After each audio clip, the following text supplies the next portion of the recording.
आपके करिकुलम में अगला टॉपिक है आहरण एवं वितरण अधिकारी के कर्तव्य एवं दायित्व।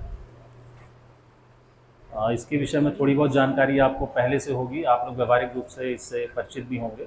आपके कार्यालय में जो भी आपके आहरण वितरण अधिकारी हैं वो जो कार्य करते हैं वही आज आपके अध्ययन का विषय है। आज उसी की हम चर्चा करेंगे। देखिए, आहरण एवं वितरण अधिकारी जैसा कि शब्द से ही स्पष्ट है। बैठ जाऊं मैं? धन्यवाद।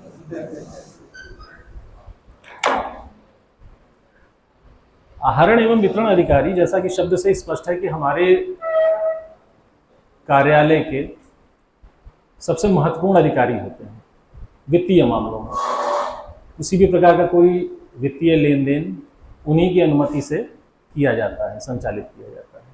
ठीक। अमूमन प्रैक्टिकली जो देखा गया है, किसी भी ऑफिस के जो ऑफिस सुपरिटेंडेंट होते हैं, कार्यालय अध्यक्ष होते हैं, वो ही आहरण वितरण अधिकारी होते हैं। सामान्यतः ऐसा देखा गया है, ऐसा जरूरी नहीं है।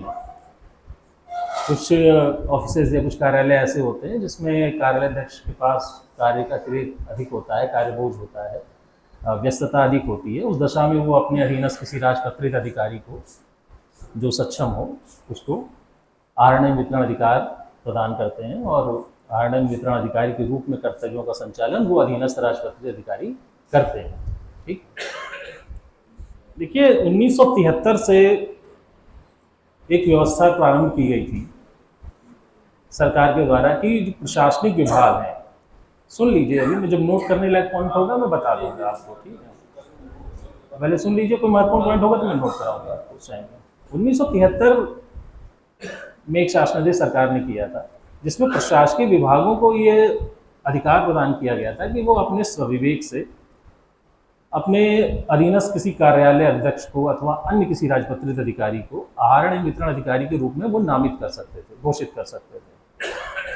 तो ये व्यवस्था चलती रही, लेकिन चूंकि हर व्यवस्था में कुछ खामियां होती हैं, कुछ कमियां होती हैं और निरंतर प्रयास किया जाता है कि वो दूर हों, तो कालांतर में ये देखा गया कि उसको सुधार किया जा सकता है। बजट की व्यवस्था को सुचारू बनाने के लिए, वित्तीय अनुशासन सही बना रहे इसके लिए फिर 1998 में 1998 में एक गवर्नमेंट ने जीओ किया जिसके द्वारा जो प्रशासनिक विभाग आपका होता है, आहरण वितरण अधिकारी घोषित करने से पहले उससे वित्तीय अधिकारी की स्वीकृति आवश्यक थी, वित्तीय स्वीकृति आवश्यक थी। तो उसके लिए वित्त विभाग का भी रोल उसमें बढ़ गया कि वित्तीय एस्पेक्ट है, तो इसलिए वित्त के जो सर्वश्रेष्ठ अधिकारी हैं या सर्वोच्च अधिकारी हैं उनकी अनुमति भी उसमें ली जाएगी। तो ऐसा करने से अब मुख्य रूप से जो वित्त से संबंधित कार्य आहरण वितरण अधिकारी का कार्य है उसमें वित्त विभाग की अनुमति के बाद ही आहरण वितरण अधिकारी घोषित किया जाता है किसी भी कार्यालय में। और ऐसा रोजाना नहीं होता, एक सेट व्यवस्था के तहत पहले से ही हमारे लगभग सभी कार्यालयों में आहरण वितरण अधिकारी जो व्यक्ति होगा वो घोषित है, उसका रैंक घोषित है, उसका स्केल घोषित है और उसके हिसाब से सुचारू रूप से कार्य हो रहा है। एक उससे जुड़ा पॉइंट ये भी है कि अगर आहरण वितरण अधिकारी चाहे तो पावर को डेलीगेट कर सकता है, वित्तीय अधिकार का प्रतिनिधान कर सकता है। यानी चेकों पे या बिल्स पे सिग्नेचर करने के लिए जो उनको पावर प्राप्त है, शक्ति प्राप्त है या अधिकार प्राप्त है, उसे अपने अधीनस्थ किसी अन्य राजपत्रित अधिकारी को ट्रांसफर कर सकते हैं। लेकिन ऐसा करने से उनके दायित्व में कोई कमी नहीं आई। ठीक है, इसीलिए लोक प्रशासन में टिप्पणी भी है और मैनेजमेंट में भी इस चीज़ पे एक टिप्पणी लिखने को आती है परीक्षा में और अध्ययन में कि अधिकारों का तो भारार्पण किया जा सकता है, अधिकारों का प्रतिनिधान किया जा सकता है, लेकिन दायित्वों का नहीं। ठीक है, तो यदि कोई आहरण वितरण अधिकारी हमारे फाइनेंशियल हैंडबुक वॉल्यूम 5 पार्ट 1 में दिए हुए प्रावधान का प्रयोग करते हुए अपने किसी अधीनस्थ अधिकारी को ऐसा पावर डेलीगेट कर देता है, तो ऐसा करने से उसके दायित्व में कोई कमी नहीं आती। ठीक है, उसकी रिस्पॉन्सिबिलिटी उतनी ही मेंटेन रहती है जितनी की पहले थी। आहरण वितरण अधिकारी व्यवहारिक रूप से कार्य कैसे करते हैं कार्यालयों में, इसके लिए उनको एक कोड अलॉट होता है। शासन में एक व्यवस्था बनी है जो कि अब सूचना और तकनीकी से संबद्ध होकर के सॉफ्टवेयर के रूप में आ चुकी है। पहले मैनुअल्स होते थे, अब वो कंप्यूटर में आ गया। अब कॉन्सेप्चुअली चीज़ें अभी भी वैसी ही हैं। तो एक डीडीओ कोड अलॉट होता है, आरएनएम वितरण अधिकारी कोड कहा जाता है उसको। लगभग सभी विभागों में अपने अपने डीडीओ कोड से जो निरंतर चले आ रहे हैं वो चेंज नहीं होते हैं, परिवर्तन उनमें नहीं होता है। यदि कोई नया आरएनएम वितरण अधिकारी का कोड सृजित किया जाता है, उसकी ज़रूरत समझी जाती है तो वो नया आ जाता है, बदलाव जल्दी किसी में नहीं होता है। अब जैसे एग्जाम्पल के तौर पे आपको बता दें कि इस जनपद में जिलाधिकारी कार्यालय का कोड 4217, ठीक है। उसी तरह हाँ, वही लगभग आपको सभी जिलों में है। ऐसे ही 2134 कृषि का है, ठीक है। तो एक रूपता भी बनाए रखी जाती है कि कोई व्यक्ति किसी दूसरी जगह पे जाए तो उसे समझ सके, उसे ये ना लगे कि यहाँ पे आरक्षण अधिकारी कोड दूसरा है या दूसरी जगह दूसरा है, ऐसा नहीं हो। तो आरक्षण वितरण अधिकारी के रूप में वो जो कार्य करते हैं वो वित्तीय समव्यवहारों का संचालन सुचारू रूप से चल सके, इसके लिए पूरी सजगता रखते हैं, वित्तीय औचित्य को ध्यान में रखते हैं। वित्तीय औचित्य उस दिन हमने आपको बताए थे, अभी हम फिर रिपीट करेंगे। इसके साथ साथ केवल आहार वितरण ही नहीं, कार्यालय में होने वाले जितने भी फाइनेंशियल ट्रांजेक्शन्स होंगे उन सभी की पूरी रिस्पॉन्सिबिलिटी आहार वितरण अधिकारी की होगी। इसीलिए मैंने सबसे पहले शुरू में कहा कि ये सबसे सर्वश्रेष्ठ या सबसे महत्वपूर्ण पद होता है, ठीक। आहार वितरण अधिकारी न सिर्फ किसी कार्यालय के लिए होते हैं, जैसे कार्यालय का मतलब है कि जो बजट प्राप्त होते हैं उसके डिसबर्समेंट के लिए, पेमेंट के लिए नहीं होते, अपनी सैलरी के लिए भी होते हैं, सेल्फ डीडीओज भी होते हैं। तो जैसे ऑफिस का डीडीओ कोड होता है, इसी तरह कुछ अधिकारियों को सेल्फ डीडीओ होते हैं। अब सेल्फ डीडीओ कौन कौन से होते हैं, कुछ आप लोगों को जानकारी होगी, बताएं। हाँ, आप पीछे से कह रहे हैं। हाँ, एक डीएम सर, एडीएम सर और जॉइंट मजिस्ट्रेट आईएएस, और बताइए बताइए, अभी बाकी है इसमें। नहीं, एसडीएम नहीं, सिटी मजिस्ट्रेट सर को बताया, ठीक है। और बताइए।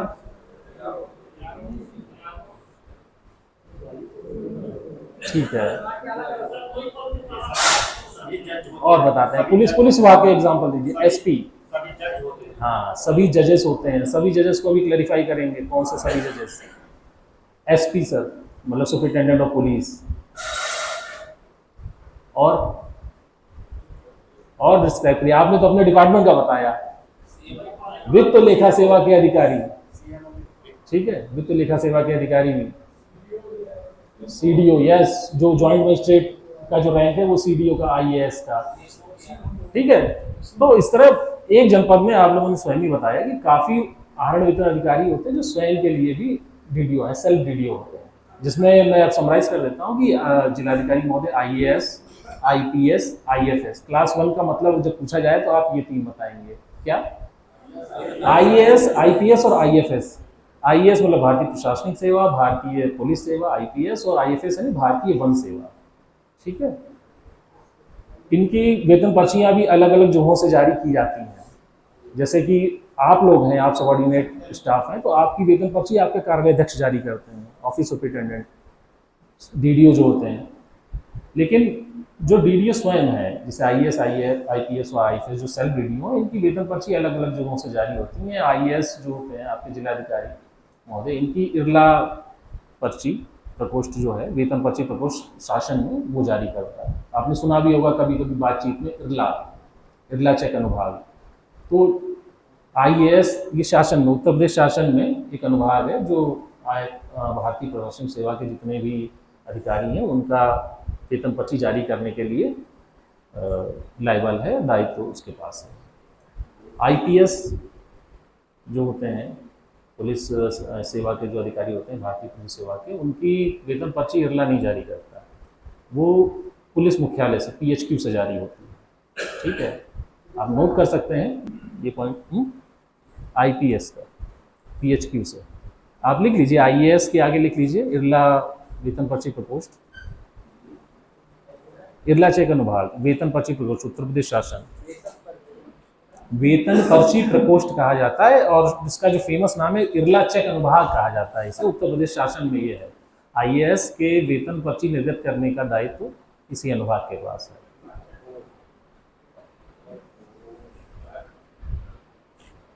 ठीक है, एक सामान्य जानकारी का विषय भी है, प्लस आपके परीक्षा दृष्टि से भी महत्वपूर्ण है। भारतीय वन सेवा के लिए वित्त नियंत्रक जो हैं इनके उत्तर प्रदेश में, उनके द्वारा जारी किया जाता है वन विभाग के लिए। वित्त नियंत्रक वन विभाग उत्तर प्रदेश, इनके द्वारा। आईपीएस का पुलिस मुख्यालय के द्वारा, पुलिस मुख्यालय पीएचक्यू।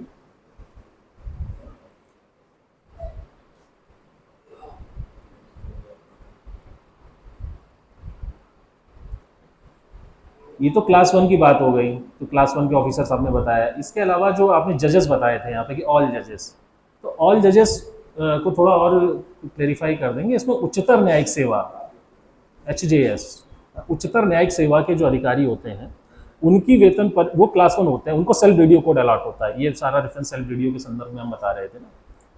तो उच्चतर न्यायिक सेवा के अधिकारी, इनको भी सेल्फ वीडियो कोड अलॉट किया जाता है। अब सेल्फ वीडियो कोड कहां से अलॉट होता है, आप लोग जानते हैं, कोषागार से, ट्रेजरी से।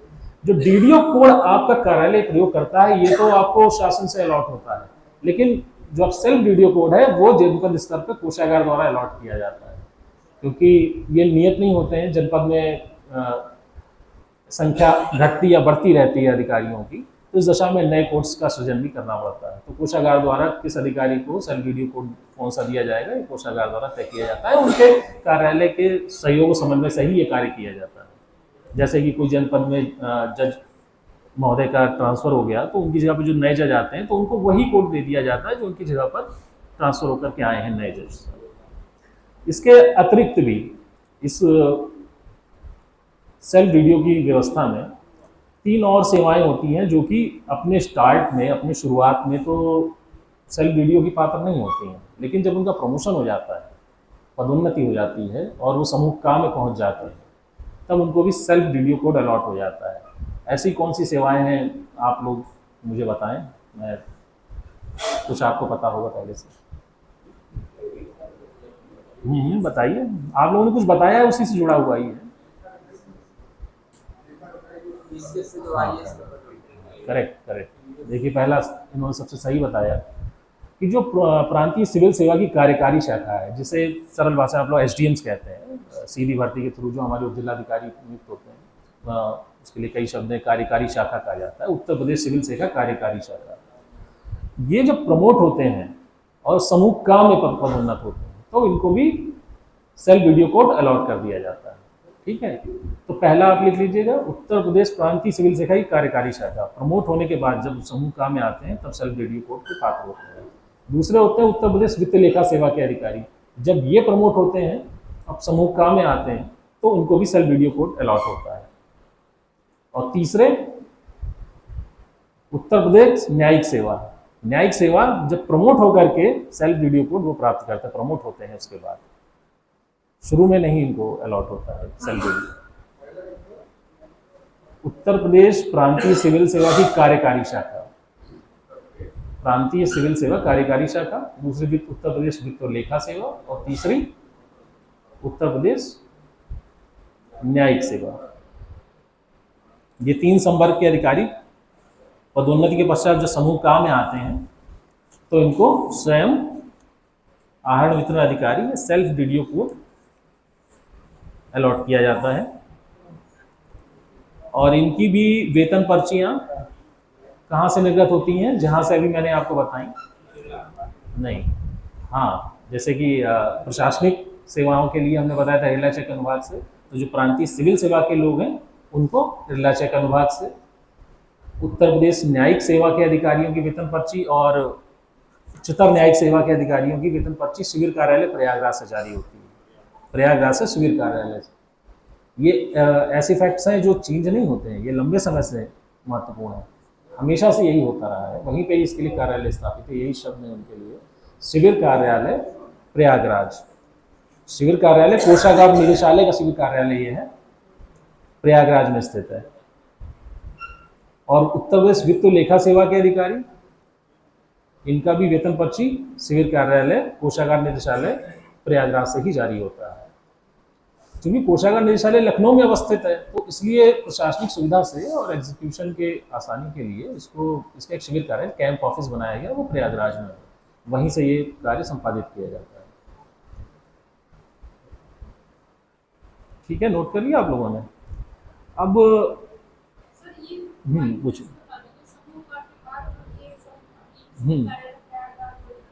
देखिए, समूह पदोन्नति के बाद समूह क में आते हैं। हाँ, वहाँ तो हो गया। तो समूह क में आने के पश्चात उनको सेल्फ वीडियो कोड अलॉट होता है। वो सेल्फ वीडियो कोड जो जिलाधिकारी या आईएएस को या जॉइंट मजिस्ट्रेट को from the induction of service शुरुआती चरण से ही मिल जाता है। ये उससे जॉइंट मजिस्ट्रेट है, हमारे आईएएस भारतीय प्रशासनिक सेवा के लोग एज ए जॉइंट मजिस्ट्रेट यहाँ ज्वाइन करते हैं प्रशिक्षण के दौरान ही। उसी दौरान उनको सेल्फ वीडियो कोड अलॉट होता है। उनकी ड्राइंग डिसबर्सिंग बिल पे, अपनी सैलरी बिल पे वो स्वयं साइन करते हैं। लेकिन बाकी प्रांतीय सिविल सेवा के जो लोग हैं उनको प्रमोशन के बाद ही सुविधा प्राप्त होती है। सुविधा या अधिकार बाद में प्राप्त होता है। आपका कहीं पे कुछ पॉइंट छूटा? इसके बाद वेतन पर्चियाँ मैंने बताई। वेतन पर्चियाँ, हाँ हाँ, तो उत्तर प्रदेश सिविल सेवा के जो अधिकारी प्रमोट होते हैं तो उसका भी वेतन पर्ची वहीं से निर्गत होता है, जहाँ से जिलाधिकारी महोदय आपके जो आईएएस है, इरला वेतन पर्ची प्रकोष्ठ, वहाँ से इरला चेक अनुभाग या वेतन पर्ची प्रकोष्ठ उत्तर प्रदेश शासन। ठीक है,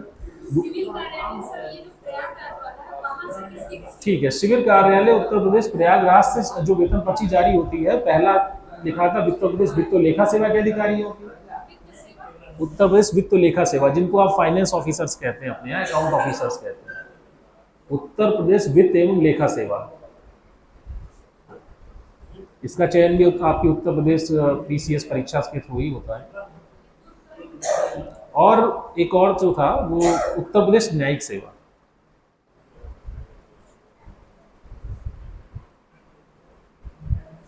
न्यायिक सेवा जो पीसीएस जे आप लोग सुनते होंगे व्यवहारिक भाषा में, इनकी जब ये प्रमोट हो जाता है, नाम ही है, इसका कोई एब्रीवेशन होगा, बट ये नाम जैसे कोई शब्द चलते चलते रूढ़ हो जाता है तो वो उसको वही शब्द प्रयोग किया जाता है। इरला, तो इरला चेक अनुभाग कहा जाता है उसका। नहीं नहीं, वो मैंने भी सर्च किया, मैं मुझे पता चलेगा तो मैं आपको बता दूंगा। संस्था नहीं है, इरला चेक अनुभाग है। हाँ, इसके लिए सही शब्द है ना, वेतन पर्ची प्रकोष्ठ उत्तर प्रदेश शासन लखनऊ। तो ये नाम तो बिल्कुल स्पष्ट है, वेतन पर्ची प्रकोष्ठ, यानी वह प्रकोष्ठ जहाँ से वेतन पर्ची निर्गत की जाती है। ठीक है, ये एक व्यवहारिक जानकारी का भी विषय है आपके कार्यान्वयन में, ये इसकी महत्वपूर्ण भूमिका भी है। आपको ये पता होना चाहिए कि किसकी वेतन पर्ची कहाँ से जारी हो रही है, जिससे आप कम्युनिकेशन कर सकें वहाँ। जैसे अगर वेतन पर्ची नहीं आई है आपके कार्यालय के आहरण वेतन अधिकारी की, तो आपको ये पता होना चाहिए कि इसके लिए मैं पत्र किसे लिखना है या कहाँ पे इसको कम्युनिकेट करना है। ठीक है, आपने नोट कर लिया? ये सिंपल बातें थी फिलहाल। अब आहरण वितरण अधिकारी किसी भी कार्यालय में मौजूद रहता है, उसको जो आहरण वितरण अधिकारी का कोड है, डीडीओ कोड अलॉट होता है, उसके थ्रू वो ड्राइंग और डिस्बर्सिंग का कार्य करता है। यानी वेतन बिल, अन्य कंटीजेंसी बिल, यात्रा भत्ता, विभिन्न प्रकार के अन्य देयक, रिफंड्स बिल, जैसी भी प्रकृति हो, उसको बिलों का को तैयार करके कोषागार में पारण हेतु भेजना, और उससे जुड़ी हुई सारे सजगताओं को बरतना, सतर्कताओं को देखना कि सही ट्रू एंड फेयर पेमेंट्स हो, फाइनेंशियल ट्रैक्शन सही चले, ये कार्य उसका होता है। अब कभी कभी ऐसा होता है कि ट्रांसफ़र हो गया डीडीओ का, या पदोन्नति हो गई, इस दशा में डीडीओ का पोस्ट खाली हो गया, ड्राइंग डिस्बर्सिंग का चार्ज जिस अधिकारी के पास वो चला गया, उनकी जहाँ पर नए अधिकारी की नियुक्ति होगी, तो उस दशा में क्या नया डीडीओ कोड जारी होगा? जी नहीं, जो डीडीओ कोड पहले से अलॉट है उसी पर सॉफ्टवेयर में जाके हम लोग डेटा को अपडेट कर देते हैं, जिससे कि जो नए आहरण वितरण अधिकारी का कार्य है उसके प्रभार लेने के पश्चात, औपचारिक चार्ज वाली प्रोसेस होने के पश्चात, प्रभार वगैरह जब वो ले लेते हैं, तब सॉफ्टवेयर में डाटा अपडेट कर दिया जाता है और उसी डीडीओ कोड से जो पहले संचालित था आगे के ट्रांजेक्शन्स किए जाते हैं। ठीक है, अब अगर जिस रैंक के अधिकारी के पास एज ए डीडीओ चार्ज था, अगर उससे उच्च रैंक के अधिकारी को डीडीओ का चार्ज दे दिया जाता है, तो क्या हमारा डीडीओ कोड बदलेगा?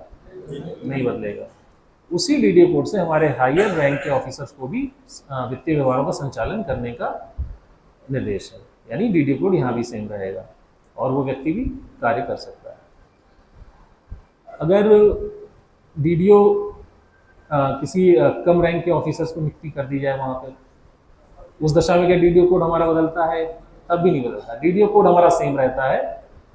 और जिलाधिकारी, कभी कभी ऐसी स्थिति होती है कि ट्रांसफर या पदोन्नति के बाद कोई अधिकारी की नियुक्ति नहीं हुई, तो ऐसी दशा में चार्ज जिलाधिकारी महोदय के द्वारा जिस भी प्रशासनिक अधिकारी को, जिन्हें वो उचित समझते हैं, सक्षम राजपत्रित अधिकारी, हाँ कई बार व्यवहारिक रूप से एक्स्ट्रा मजिस्ट्रेट कोई चार्ज चला जाता है, या जैसे कोषागार है, कोषागार की स्थिति में जिले में, जैसे ये आपने बताया कोषागार की, आपने कार्यालय के विषय में बताया। अब जैसे वित्त सेवा का कार्यालय है, तो वित्त सेवा के कार्यालय में जैसे कोषागार आपके यहाँ, तो इसका चार्ज वहाँ पे जो वरिष्ठतम वित्त और लेखा सेवा के अधिकारी मौजूद होंगे उनको दिया जाएगा। यदि वो भी नहीं मौजूद होंगे तो जिलाधिकारी द्वारा नामित अन्य कोई मजिस्ट्रेट, जैसा कि एक्स्ट्रा मजिस्ट्रेट आपने बोला, उनको यह प्रभार दिया जाएगा, जिससे कि कार्य निरंतर रूप से सुचारू रूप से चल सके। ठीक है। अगर सक्षम प्राधिकारी नहीं है उस दशा में, तो जिलाधिकारी द्वारा नामित कोई भी अधिकारी, ठीक है, वो भी इस कार्य को चलाएगा, यानी किसी दिशा में वित्तीय ट्रांजेक्शन रोका नहीं जाएगा। ऐसी स्थिति व्यवहार में बहुत कम उत्पन्न होती है कि जिले में कोई सक्षम अधिकारी मौजूद ना हो जो भी डीडीओ का चार्ज ले सके। अन्य, क्योंकि बहुत सारे विभाग हमारे पास हैं, कार्यालय हैं, जिनके ऑफिसर्स को ये कार्य किया, जैसे अन्य पिछड़ा वर्ग अधिकारी, तो उनका अगर डीडीओ चले जाते हैं, नए अधिकारी का अपॉइंटमेंट नहीं होता है, तो किसी अन्य कार्यालय के कार्यालयाध्यक्ष को ये चार्ज दे दिया जाता है और वो ट्रांजेक्शन चलता रहता है। कोषागार का कार्य मतलब उनके वित्तीय संव्यवहार चलते रहते हैं और बिल्स वगैरह का, आपका वेतन वगैरह सुचारू रूप से पेमेंट होता रहता है। ठीक है। एक और इसमें महत्वपूर्ण बात है, आप नोट कर लीजिएगा, लिख लीजिएगा इस बात को, कि डीडीओशिप के लिए समूह खा के अधिकारी की, जो समूह खा, लिख लीजिए, आहरण वितरण अधिकारी,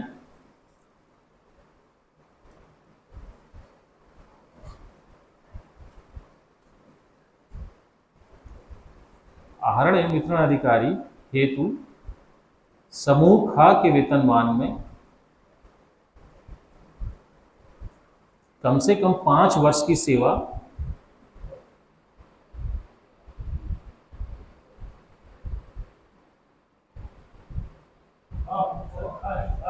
खा खा क्लास बी, ग्रुप बी, ठीक है, समूह खा के वेतनमान में कम से कम 5 वर्ष की सेवा होनी आवश्यक है।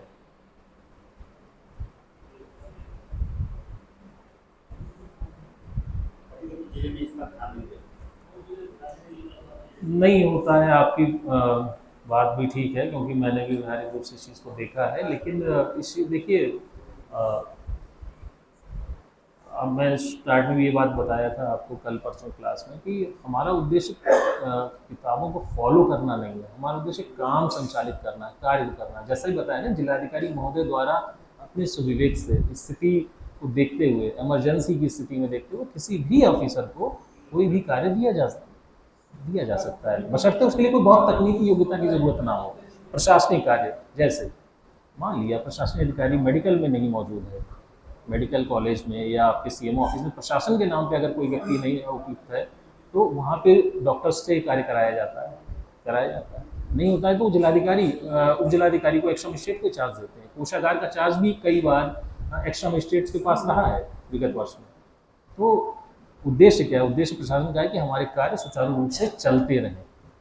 ठीक है, आहरण वितरण अधिकारी का जो कार्य है, ट्रांजेक्शन का कार्य, वो निरंतर होता रहे, उसमें कोई बाधा ना हो, तो इसलिए ये करा जाना जरूरी है। तो जो आपने कहा कि इसका ध्यान नहीं रखा जाता है, तो उसके पीछे ये भी कारण है कि अगर उपयुक्त नहीं है तो हमारे पास जो संसाधन है हम उसी से इस कार्य को करेंगे, उपलब्ध संसाधनों का ही प्रयोग करेंगे। अच्छा, फंक्शंस क्या हो सकते हैं आप बताएंगे कुछ? थोड़ा बताइए तो फिर हम आगे भी बताएं। क्या फंक्शन हो सकते हैं आहरण वितरण अधिकारी के? शब्द में था आहरण करना, ड्राइंग करना, डिसबर्सिंग करना। व्यवहारिक रूप से बताइए क्या क्या करता है एक आहरण वितरण अधिकारी, क्या क्या कार्यों को संचालित करता है? एक एक पॉइंट बोलिए आप लोग। हाँ हाँ, बिल का भुगतान बाद में करता है, पहले क्या करता है? भुगतान तो कोषागार करता है। हाँ, टोकन तो बाद में बनाता है, और उससे पहले भी कुछ करता है। हाँ, बेनिफिशियरी अपलोड करता है ये। और बताइए आप लोग, पीछे उधर से ही बोलिए आप। मैडम बताइए क्या करता है ड्राइंग डिसबर्सिंग ऑफिसर? कुछ भी बताइए, अपने जो भी आपको पता हो, बैठ के बताइए आराम से।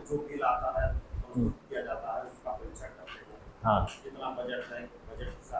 हाँ हाँ हाँ, ठीक ठीक है, बिल का परीक्षण, बजट को देखना, और बताइए। कभी कभी, हाँ हाँ हाँ, ये तो ठीक है, ठीक है। और रिसीट संबंधी कोई कार्य भी करता है, प्राप्तियों से जुड़ा कोई कार्य भी करता है। कुछ कार्यालय होते हैं जहाँ पे प्राप्तियां भी होती हैं, आपका तो कार्यालय उसी से संबंधित है। कुछ प्राप्तियां होती हैं रेवेन्यू में, होती है ना।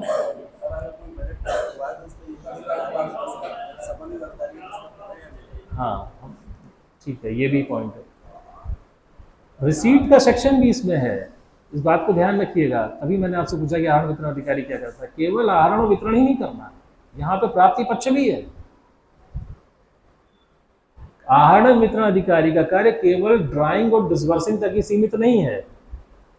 किसी कार्यालय के सारे वित्तीय व्यवहार, फाइनेंशियल ट्रांजैक्शंस की पूरी जिम्मेदारी और पर्यवेक्षण वीडियो द्वारा किया जाएगा, जिसमें आय पक्ष भी शामिल है। कुछ कार्यालय हैं जैसे खासकर रेवेन्यू आपका, इसीलिए मैंने पूछा था आपसे, माल गुजारी वसूली जाती है चालान के माध्यम से। और डिफरेंट हैक्स में सिंचाई शुल्क और हदबंदी फीस वगैरह ये सब आप लोगों के यहाँ जमा किया जाता है। तो ये आय पक्ष है तो सरकार का, इसकी आप प्राप्तियां करते हैं कि नहीं करते हैं, इसमें तो भुगतान नहीं है ना है। हाँ, लेकिन वो रिसीट पक्ष, उसमें भी ड्राइंग डिसबर्सिंग की ही रिस्पॉन्सिबिलिटी है। इसकी बाकायदा पूरी समीक्षा की जाती है, कर करेत्तर राजस्व की समीक्षा की जाती है हर मास के अंत में प्रशासन के स्तर पे। ठीक है, हाँ, ड्राइंग डिसबर्सिंग आप, मैं ये नहीं कह रहा आपका पक्ष ठीक है, हो सकता है आप उससे व्यवहारिक रूप से आपसे अलग दिख रहा हो। कुछ और कार्यालय है जहाँ पे जो रिसीट की व्यवस्था भी होती है, जहाँ पे पैसा जमा भी होता है, तो वो भी आहरण वितरण अधिकारी के कार्य क्षेत्र में ही आता है, उसकी दायित्व भी है। तो ऐसी दशा में क्या करते हैं, पहला पक्ष जो आहरण आय पक्ष जो है, मैं रिसीट से शुरू करूंगा। से आय पक्ष में कुछ कार्यालय जहाँ पे कुछ पैसा प्राप्त हो रहा है, फीस का, शुल्क का, कर का, किसी प्रकार के टैक्सेस का, तो वहाँ पे भी ड्राइंग डिस्पर्सिंग का ये दायित्व होता है कि वो एक इस तरह का पदस्थापन करे, जो जिम्मेदार व्यक्ति है, कि वहाँ पे प्रॉपरली पैसे का जमा हो रहा है उसके लिए रसीद निर्गत की जाए। ठीक है, हाँ, होते हैं कभी कभी आपके यहाँ भी होते हैं नीलामी वगैरह में, तो जो प्रोसेस है वो तो प्रोसेस हम फॉलो करते हैं, सेम चीज़ वहाँ भी है। तो रसीदें प्रॉपरली निर्गत की जाए, जो रसीद की जा रही है, जो भी प्राप्ति पक्ष है उसमें पैसा जो प्राप्त हो रहा है उसकी प्रॉपर रसीद निर्गत की जाए, जिसके लिए ट्रेजरी 385 रसीद जारी होती है। 385 रसीद सुनी आप लोगों ने, चुनाव वगैरह में इसका प्रयोग किया जाता है। ठीक है, TR, हाँ, 385 रसीद, हाँ, TR 385 रसीद बोली जाती है, जिसको गवर्नमेंट प्रेस इलाहाबाद द्वारा इसको छापा जाता है। और ये ऐसे पब्लिकली इशू नहीं होती है, इसके लिए आपके कार्यालय से रिक्वेस्ट आती है, तो तभी वो निर्गत होती है। ठीक है, और उसी बात को जो इसके लिए लायबल किया गया है, जिसको अधिकार दिया गया कि रसीद करेंगे, तो TR 385 रसीद पे आपको उसकी रसीद देनी होती है। चुनाव वगैरह में इसका काफ़ी इस्तेमाल होता है। जी जी जी, तो मेरा इशारा इसी तरफ है। ड्राइंग डिस्बर्सिंग को इस चीज़ का ध्यान रखना चाहिए, ये केवल चुनाव से जुड़ा हुआ नहीं है। जहाँ पे भी रसीद का कार्य किया जाता है, वहाँ पे जो वित्त इस पैसे को जमा करने के लिए एक प्रॉपर कार्मी की नियुक्ति की जाए। कई जगहों पे कैशियर्स होते हैं, जिसके लिए कैशियर्स होते हैं, कैशियर पद इसलिए सृजित किया गया होता है। कैशियर्स सजगता से अपना कार्य कर सकें, इसके लिए उनसे एक अनुबंध पत्र वगैरह लिया जाता है, जमानत धनराशि भी जमा करवाई जाती है उनसे। जो लोग कैशियर का कार्य किए होंगे उन्हें बात पता होगी। और कई बार स्टोर कीपर्स होते हैं, तो स्टोर कीपर भी इस चीज़ को ध्यान रखते हैं। तो इनके लिए अलग अलग फॉर्म्स हैं गवर्नमेंट मैनुअल में, कि वो इस प्रारूप के एक वचन पत्र देंगे तथा एक जमानत पत्र देंगे। और जिससे ऐसा क्यों किया जाता है, इसका उद्देश्य होता है कि वो कोई गबन ना कर सकें। ठीक है, इसलिए उनसे जमानत धनराशि रखवा ली जाती है। धनराशि बहुत ये जमानत की कम है, क्योंकि जब ये नियम बने थे तब उस हिसाब से इसको रखा गया था, उसमें कोई अभी चेंजेस नहीं किए गए हैं। ठीक है, तो जैसे कैशियर या जो भी जिम्मेदार व्यक्ति उसके लिए पदस्थ किया गया है, वो उस धनराशि को लेगा, काउंट करके अपने पास रखेगा, देने वाले व्यक्ति को प्रॉपरली रिसीट देगा उसको। और पूरे दिन की रिसीट जो हो जाती है, प्राप्तियां जो हो जाती हैं, उनको चालान के माध्यम से कहाँ जमा करवाएगा, बैंक में, स्टेट बैंक में। ठीक है, स्टेट बैंक में उसको जमा करवाएगा। जो चालान आपने देखा आपके संग्रह अमीन लोग जमा करते हैं जाकर के, उस पर भी देखिए संग्रह अमीन जब चालान भरता है तो उस पर भी एक सक्षम प्राधिकारी की मोहर लगी होती है। ठीक है, लगी होती है, उसको पास किया जाता है चालान को। ठीक है ना, 3 प्रतियों में चालान जमा करते हैं, जिसमें से 1 प्रति उनको मोहर लगा के वापस दे दी जाती है आप लोगों को। ये बैंक करता है। उसके बाद वो हमारे कोषागार में आती है, जिससे कि पोस्टिंग की जाती है उस धनराशि की, और संबंधित हेड में, जैसे 0029 में आपका रेवेन्यू हेड होता है, सो पोस्टिंग की जाती है और वो पैसा गवर्नमेंट रसीद में आ जाता है कि हाँ इतना पैसा जमा हो गया। ठीक है, तो इस चीज़ को किया जाता है।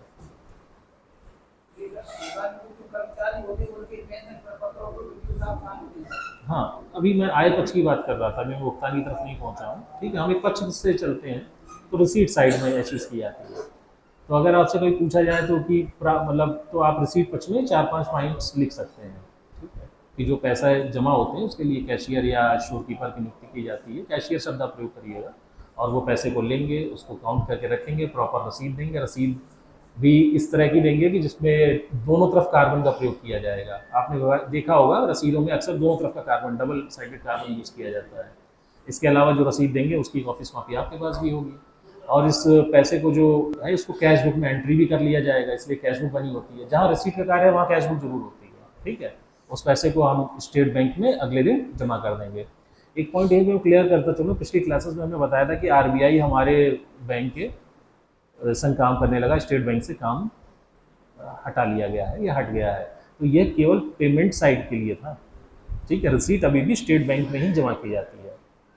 ठीक है, चालान अभी भी स्टेट बैंक में जमा किए जाते हैं।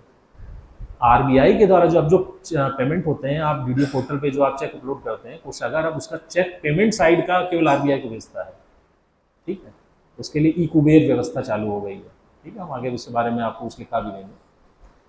तो वो केवल पेमेंट साइड है। रिसीट साइड अभी भी स्टेट बैंक के पास है। इस जनपद की सारी receipt state bank of India में ही चालान के थ्रू जमा होती हैं। ठीक है, जो कि अगले दिन आकर गवर्नमेंट अकाउंट में पोस्ट कर दी जाती है सॉफ्टवेयर के थ्रू। अभी तक की बात में किसी को कोई कुछ पूछना हो तो पूछ सकता है। रसीद जो है बार-बार दोनों तरफ क्यों यूज किया जाता है? क्यों की वजह तो व्यवहारिक रूप से फिलहाल ऐसा निर्देश है ऐसा करने के लिए। अब आप लोग बताइए, अनुभवी हैं, क्यों यूज़ किया जाता है भाई? कोई आप में से बताएगा दोनों तरफ कार्बन क्यों यूज़ किया जाता है? क्या लॉजिक हो सकता है इसका? बदलाव नहीं किया जा सकता, इसमें कोई बहुत ज़्यादा टेक्निकल रीजंस नहीं होंगे। शायद जब एक तरफ आप लिखेंगे, दोनों तरफ के कार्बन में जो पर्ची या जो रसीद हम उसको देंगे, उसकी पृष्ठ बैक साइड पे भी उसकी लेखन आ जाती है। तो ऐसा करने से आपको एक तीसरी साइड में मिल जाती है, जिसे आप चेक कर सकते हैं, ना सिर्फ फ्रंट साइड से बल्कि अपनी ऑफिस कॉपी से और उसके रसीद के बैक साइड से। ठीक है ना, तो 3 तरफ से आप उसे चेक कर सकते हैं। तो इससे अतिरिक्त कोई बहुत बड़ा तकनीकी कारण मुझे नजर आता है कि वो बेईमानी ना कर सके या कोई इसको गलत रूप ना कर सके, या किसी के मन में ऐसी भावना हो तो वो भी दब जाए, सही रहे वो। तो रिसीट साइड में इतना कार्य करेंगे कि पैसे को सुचारू रूप से गवर्नमेंट की रिसीट को अकाउंट में जमा करवा देंगे। ये डीडीओ का ही कार्य है। ठीक है, ड्राइंग डिसबर्सिंग इसके लिए रिस्पॉन्सिबल है, भले ही प्रत्यक्ष रूप से उसमें आपको दिखाई नहीं दे रहा शब्दों में। ठीक है, इसके अलावा एक पॉइंट और भी ध्यान रखेंगे जो इसका सबसे महत्वपूर्ण पॉइंट है। यदि रिसीट्स 1,000 रुपये से ज़्यादा की हैं, जो कि हो ही जाती हैं लगभग कार्यालय में, आज 1,000 रुपये एक लघु धनराशि मानी जाती है, तो हर महीने, प्रत्येक महीने जो भी कार्यालय रिसीट्स लेते हैं उसका सत्यापन, रिसीट का सत्यापन कोषागार से कराएंगे। ठीक है, तो रुपये 1,000 से अधिक यदि मासिक रिसीट प्राप्त होती है किसी कार्यालय में, तो उसका सत्यापन वो ट्रेजरी से, कोषागार से, अपने अपने जनपद के वहाँ से उसका सत्यापन जरूर कराएंगे।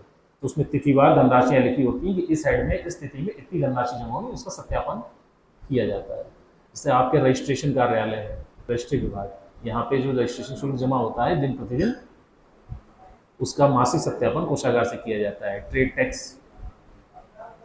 और भी ऐसे बहुत से। ठीक है, मासिक सत्यापन बहुत आवश्यक चीज़ है, जिससे कि आपके और गवर्नमेंट के फिगर्स में कोई भ्रम ना रहे, कोई अंतर ना रहे। आपके रिकॉर्ड्स में आपने जो पैसा जमा किया है सत्यापित होने से इस क्लियर रहता है कि हमारा रिसीट का अकाउंट सही चल रहा है।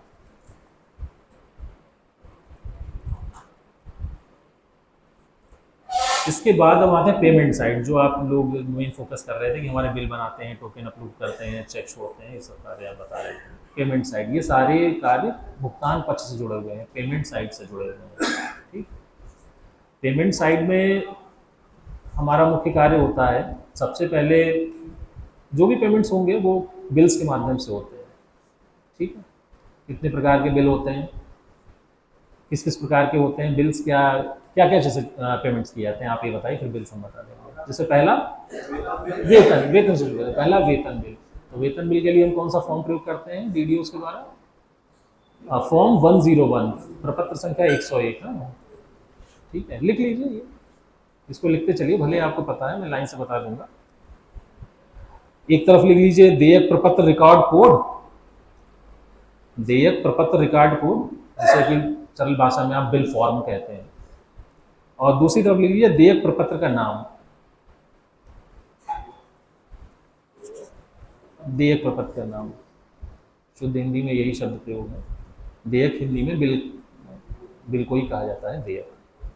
अब 101 किस लिए प्रयोग होता है? वेतन के लिए। तो 101 लिख लीजिए, देयक रिकॉर्ड कोड के नीचे 101, एक टेबल से बना लीजिए, मैं जो लिखा रहा हूँ एक टेबल है ये एक तरीके से। तो पहला आपने 101 लिख लिया, उसके आगे लिख लीजिए वेतन।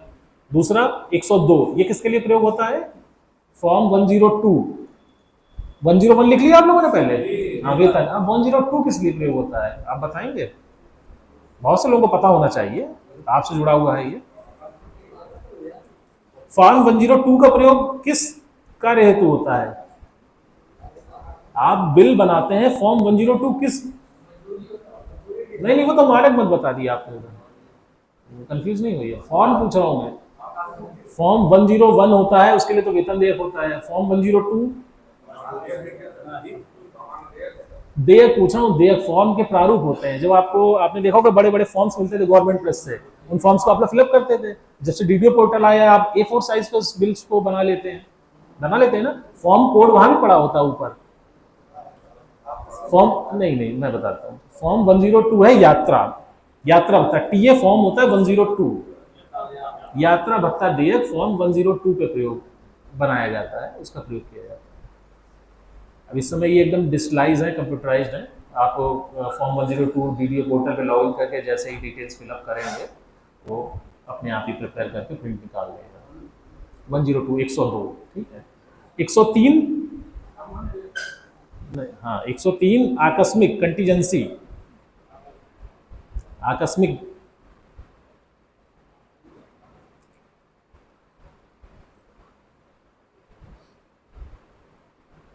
एक 104 लिख लीजिए। 104 को बताएगा, कभी प्रयोग किया किसी ने?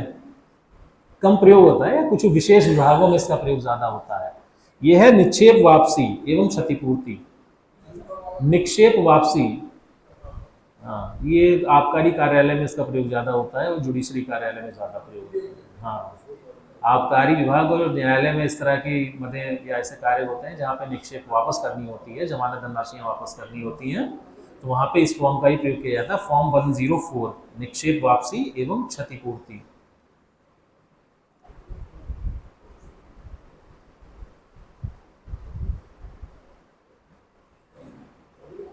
अगला फॉर्म 105, हाँ सामान्य देयक तक आ ही गए आप।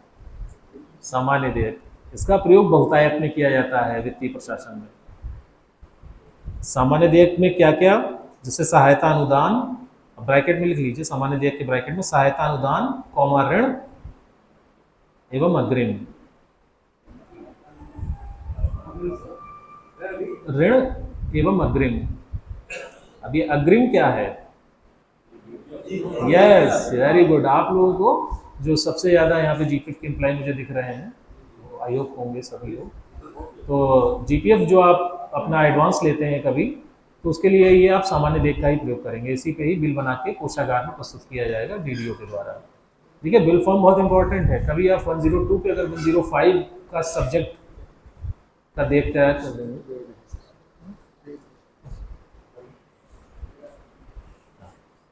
ठीक है प्लीज़ कैरी ऑन। सब्जेक्ट क्या आप लोगों को कोई प्रॉब्लम तो नहीं है? मतलब इनके जैसी कोई समस्या किसी को तो नहीं है? थोड़ा समय मैं आपका और लूँगा, कर लीजिए, क्योंकि आपका करिकुलम है और चूंकि ये क्लास कल ही हो सकती थी लेकिन बारिश वगैरह से नहीं हो पाई, इसलिए आज ये शेड्यूल है। ठीक है, मैं आधा घंटा आपका और लेता हूँ बस मैक्सिमम। तो फॉर्म 105 आपने लिख लिया, ये जीपीएफ एडवांस आप लोग लेते हैं तो इससे प्रयोग किया था। अगर गलत फॉर्म का प्रयोग कर देंगे तो डीडीओ के द्वारा भी यदि उसे त्रुटिवश आगे फॉरवर्ड कर दिया जाता है तो कोषागार द्वारा इस पर आपत्ति लगाई जाएगी। इसलिए सही सब्जेक्ट के लिए, सही मत के लिए, सही कार्य के लिए आप सही फॉर्म का ही प्रयोग करेंगे। ठीक है। वेतन बिल में कभी जीपीएफ का बिल नहीं बनाएंगे वेतन फॉर्म पे, और कभी टीए में आप वेतन नहीं निकालेंगे, इस चीज़ का ध्यान रखिएगा, क्योंकि हमारे सॉफ्टवेयर में भी इसको बाधित किया गया है। सॉफ्टवेयर में भी इसको बाधित किया गया है। अगर फॉर्म 102 में 101 का सब्जेक्ट हम डाल कर पास करने लगते हैं उसको, तो वो भी कंप्यूटर या सॉफ्टवेयर भी इसको मना करता है, ऐसा करने से हमें रोकता है। तो हमारे 106, ठीक है, कोई बात नहीं। फॉर्म 106 नोट कर लीजिए। हाँ करेक्ट, फॉर्म 106 है सेवानिवृत्ति लाभ। इस पे किन किन चीज़ों के बिल बनाए जाते हैं? सेवानिवृत्ति संबंधी जो लाभ होते हैं फॉर्म 106 पे बनाए जाते हैं। ठीक है, तो नोट कर लीजिए इन चारों फॉर्म्स, 6 फॉर्म्स का।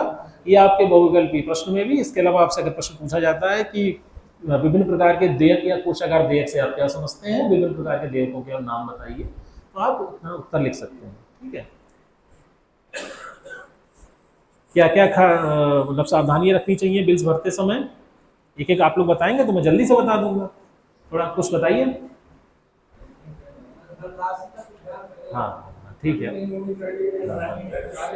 बिल को बनाते समय, फॉर्म भरते समय मैं बता रहा हूँ केवल, हाँ कटिंग नहीं होनी चाहिए, और दूसरा खाता संख्या सही होनी चाहिए, दूसरा हाँ हेड सही भरा होना चाहिए। क्या पेंसिल से भरना चाहिए?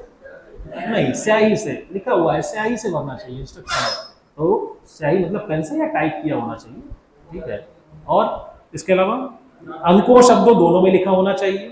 ठीक है, अंकों शब्दों के बीच में इतने गैप्स नहीं होने चाहिए कि कोई मैनिपुलेट कर सके उसको। हालांकि ये चीज़ अब डिजिटलाइज हो गई है, ऐसा करना संभव नहीं है डिजिटल कंडीशन में, लेकिन पहले ऐसा होता था। इसलिए ये निर्देश है कि अंक और शब्दों के बीच में इतने गैप्स नहीं होने चाहिए कि इसमें कोई अन्य व्यक्ति कोई शब्द लिख के या बढ़ा के उस धनराशि में चेंज कर सके। अगर ऐसा होता है तो इसकी रिस्पॉन्सिबिलिटी ड्राइंग डिस्बर्सिंग ऑफिसर की होगी। ठीक है, हाँ जी, तो मैं शॉर्ट में पढ़ देता हूँ कि एक तो सबसे पहला कि निर्धारित प्रपत्र पे ही प्रयोग किया जाना चाहिए, जैसे वेतन के लिए वेतन और टीए के लिए फॉर्म 102 जो नियत प्रपत्र है वही होने चाहिए। ठीक है, दूसरा ओवर राइटिंग नहीं होनी चाहिए। ठीक है, तीसरा केवल अंग्रेजी के अंकों का प्रयोग होगा, हिंदी के देवनागरी लिपि वाले अंकों का प्रयोग इसमें नहीं होगा, अंग्रेजी के अंकों का ही प्रयोग होगा। अंकों और शब्दों में लिखा जाएगा, केवल इसी को शॉर्ट में लिख सकते हैं अंकों शब्दों में, बस बाकी तो आप वाक्य बना ही लेंगे। अंकों शब्दों में धनराशि पूर्णांकित होनी चाहिए। अब पैसों में आप कोई भी ट्रांजेक्शन नहीं करेंगे, पहले ये होता था, लेकिन बीच में अभी कुछ समय पहले निकट अतीत में सरकार ने जियो करके पैसे में कोई भी धनराशि नहीं जमा होगी। थोड़ा और भी ध्यान दीजिएगा, रिसीट साइड भी इस बात का ख्याल रखना है कि कोई भी चालान की धनराशि, आप लोग रेवेन्यू के हैं इसका ख्याल रखिए, मेरी चीज़ मेरे सामने कई बार व्यवहारिक रूप से भी आई कि चालान पैसों में जमा कर दिया जाता था। किसी की व्यक्ति को ये चीज़ नहीं थी, अनभिज्ञता में नहीं जानकारी थी, अनभिज्ञता में उन्होंने स्टेट बैंक में जाके 275 रुपये 50 पैसे का चालान जमा कर दिया।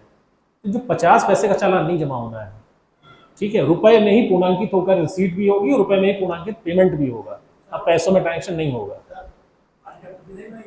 जी, नहीं बिल्कुल नहीं बनेगी। अगर आपने पैसे में कर दिया तो वो अकाउंट ही नहीं बनेगा। ऑडिट आपत्ति तो बहुत बात का विषय है, ऑडिट आपत्ति जब बन जाएगी यदि आपने पैसे में जमा कर दिया। चालान फॉर्म जो सरकार के द्वारा दिया गया है फाइनेंशियल हैंडबुक वॉल्यूम 5 पार्ट 1 में जिसका प्रारूप है, जिसके थ्रू आप लोग जमा करते हैं, व्यवहारिक रूप से आपने जो देखा है चालान, कभी उसको पलट के देखिए, उससे पीछे एक टेबल बनी होती है जिसमें आपकी डिनोमिनेशन लिखने के लिए जगह होती है कि 50 रुपए के कितने नोट, 10 रुपए कितने नोट, 1 रुपए कितने, उसी नीचे इंस्ट्रक्शन भी लिखे होते हैं, उसमें लिखा होता है साफ साफ कि धनराशि रुपए में ही जमा की जाए, पैसों में नहीं। तो बैंक के जब ऐसा कभी गलती से हो जाता है तो तुरंत बैंक से संपर्क करके उस चालान को मॉडिफाई कराया जाता है व्यवहारिक रूप से, वरना उस मासिक लेखा बैठाना, मासिक लेखा मिलान करना संभव नहीं हो पाता है। इसे कहते हैं अकाउंट नहीं मैच करता। अकाउंट नहीं मैच करता तो हम एजी को, महालेखाकार को अपना जो मंथली रिपोर्ट है वो नहीं दे पाएंगे, तो हमारा सबमिट नहीं होगा। तो वो 50 पैसे को रिमूव किया जाता है, या तो 50 पैसे हटा के उस ट्रांजेक्शन को कंप्लीट रुपए में लाया जाता है। ठीक है, तो इधर भी इस चीज़ का ख्याल रखेंगे, पेमेंट साइड की बिल हमेशा पूर्ण रुपए में ही बनेगा, और रिसीट साइड का तो खास ख्याल रखेंगे। उधर आय पक्ष में कभी भी कोई चालान आप पैसों में नहीं जमा करेंगे, रुपए में ही जमा होगा अब। ठीक है, इसके अलावा बिल जब तैयार हो गया तो हमें निश्चित स्थान पर हस्ताक्षर करने चाहिए, किसे, डीडीओ को, और जहाँ पे काउंटर साइन की जरूरत है वहाँ पे काउंटर साइन होगा, जैसे टीए बिल्स वगैरह में। प्रति हस्ताक्षर की आवश्यकता होती है एक लेवल अप पे। इसके अलावा या इसके आगे का जो पॉइंट है, इसके बाद क्या करेंगे जब बिल बन जाएगा हमारा, किस रजिस्टर पे चढ़ाएंगे? हाँ 11C करेक्ट, लिख लीजिएगा, ये पूछा भी जाएगा आपसे कि 11C रजिस्टर पे आप जो बिल कोषागार भेजे जाएंगे उससे पहले उसे चढ़ा भी लेंगे। बल्कि सैद्धांतिक रूप से तो ये किया जाना चाहिए कि प्रत्येक बिल पे हस्ताक्षर करने से पूर्व ही उसे 11C रजिस्टर पे चढ़ाया जाना चाहिए और डीडीओ द्वारा उस पर तब साइन किए जाने चाहिए। हाँ उसी के साथ साथ बिल के साथ साथ 11C रजिस्टर पे ही उसको साइन करना चाहिए। प्रत्येक ट्रांजैक्शन को रोकड़ बही में यानी कैश बुक में लिखा जाना चाहिए।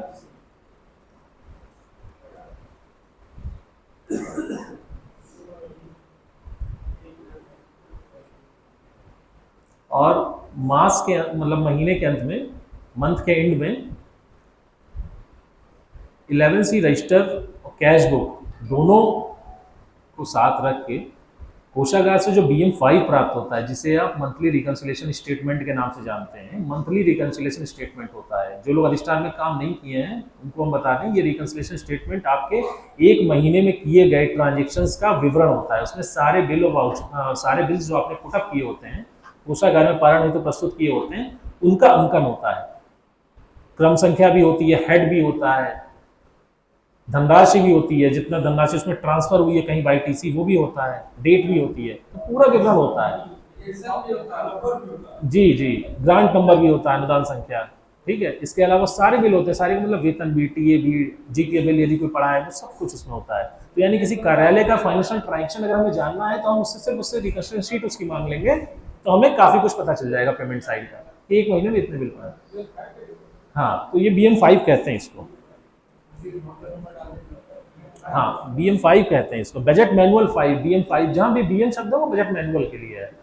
BM का मतलब BM एब्रिविएशन बजट मैनुअल में प्रयोग किया जाता है, तो BM5 होगा ये।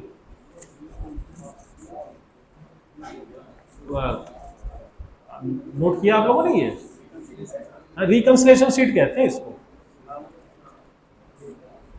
Monthly reconciliation sheet. इससे आपके 11C और कैश बुक का पूरा मिलान जब रिकंसिलेशन शीट से कर लेंगे तो आप ये आश्वस्त हो जाएंगे आहरण वितरण अधिकारी के रूप में, तब आहरण वितरण अधिकारी के रूप में आश्वस्त हो जाएंगे आप कि पिछले एक महीने में जो मैंने ट्रांजेक्शन किए हैं वो सही हैं, उनमें कोई फर्जी बिल नहीं पड़ा है, कोई ऐसा बिल तो नहीं पड़ा है जो मैंने साइन नहीं किया, ये किसी और ने तो नहीं डाल दिया इसको, कोई हाँ या ऐसे कोई ट्रांजेक्शन फेल हुआ हो या बिल आपने डाला और वो पास नहीं हुआ, मंथली रिसीट में नहीं आएगा, जैसे आपने बिल पर पुटअप कर दिया, किसी कारणवश वो किसी कर्मचारी से खो गया, तो वो हमारे रिकंसिलिएशन शीट में नहीं आएगा क्योंकि वो पास नहीं हुआ होगा। तो मिलान बहुत आवश्यक है, और जिसे आप हर महीने की 1 तारीख से 5 तारीख के बीच में कोषागार से वो रिकंसिलिएशन शीट प्राप्त कर लेंगे। उसकी प्रिंटिंग कोषागार द्वारा करके रखी जाती है, डीडीओ वाइज उसको पहले से अलग अलग करके रखा जाता है, तो आप ससमय उसको 1 तारीख से 5 तारीख के बीच में ही, 1 तारीख तो लेखा मिलान हो जाएगा हमारा कोषागार द्वारा, लेखा मिलान के बाद वो रिकंसिलिएशन शीट को प्रिंट कर देते हैं, तो 1 से 5 के बीच में आप उसे कोषागार से प्राप्त कर लेंगे।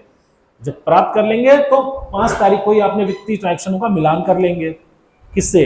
रोकड़ बुक मतलब कैश बुक से और 11C रजिस्टर से, और रिकंसिलिएशन शीट रख के सब आप टिक कर लेंगे कि ये बिल हमारा क्रम संख्या 1 हाँ हमने प्रस्तुत किया था, कैश बुक में भी चढ़ा है और इसका पेमेंट भी हुआ है। तो ऐसा करने से आपके द्वारा प्रस्तुत बिल और पारण किए हुए बिलों का मिलान हो जाएगा।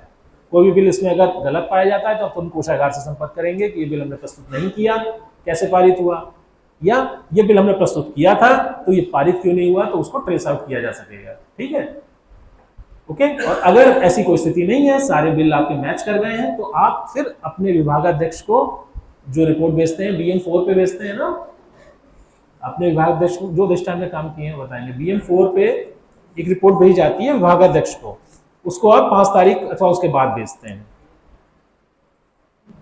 नियंत्रक अधिकारी जो आपके विभागाध्यक्ष होते हैं उनको आप BM4 पर एक बजट रिपोर्ट भेजते हैं जो 5 तारीख को भेजी जाती है आपके यहाँ, मतलब सैद्धांतिक रूप से 5 तारीख को, व्यवहारिक रूप से हो सकता है 1-2 दिन आगे पीछे जाती हो। तो ये BM4 होता है, बजट मैनुअल 4। तो ये इंपॉर्टेंट दोनों शब्द आपके लिए होंगे। BM4 होगा आपका, जो आप अपने विभागाध्यक्ष को भेजेंगे कोषागार से मिलान करने के पश्चात। और कोषागार से मिलान किससे करेंगे आप? BM5 लेकर के। करेक्ट? तो प्रोसेस आपको थोड़ी सी क्लियर हो रही है माइंड में? ये स्टेप्स आपको फॉलो करने हैं एज ए DDO। करेक्ट? आगे चलो। इसके अलावा लेखा शीट्स भी जब भरे जाते हैं कंप्यूटर में या फिर आप मैनुअल बिल बनाते समय, तो लेखा शीट्स का ध्यान रखेंगे कि वो सही हो। ठीक है, अनुदान संख्या सही भरी हुई हो, सेक्टर कोड और सोर्स कोड भी सही भरे हुए हों। सोर्स कोड और सेक्टर कोड अब ये DDO पोर्टल में भी ऑटोमेटेड ही आ गए हैं, मतलब बहुत सी चीज़ें ऑटोमेट हो गई, वो आपको ध्यान नहीं देनी पड़ती, वो अपने आप ही फिलअप होके आती हैं। ठीक है, सोर्स कोड कौन से होते हैं लिख लीजिए, ये आपसे बहुविकल्पी प्रश्न में पूछा जा सकता है। सोर्स कोड देयक भरते समय मैनुअल फॉर्म में भी प्रयोग होता था, अब डिजिटल फॉर्म में ये आपको करना पड़ता है। सोर्स कोड, सोर्स मतलब स्रोत, सोर्स कोड। एक, यदि आहरण समेकित निधि से किया जा रहा हो, यदि आहरण मतलब ड्राइंग, जो बिल बन रहा है वो किसी निधि से ही तो पैसा निकल रहा है। ध्यान कीजिए, हमने बजट की बात की थी, जब बजट से पैसा आया, विभागाध्यक्ष को मिला, उन्होंने DDOs को अलॉट किया, तो है तो समेकित निधि का पैसा ना, जिसपे हमारे सदन में बहस हुई है, मतदान हुआ है।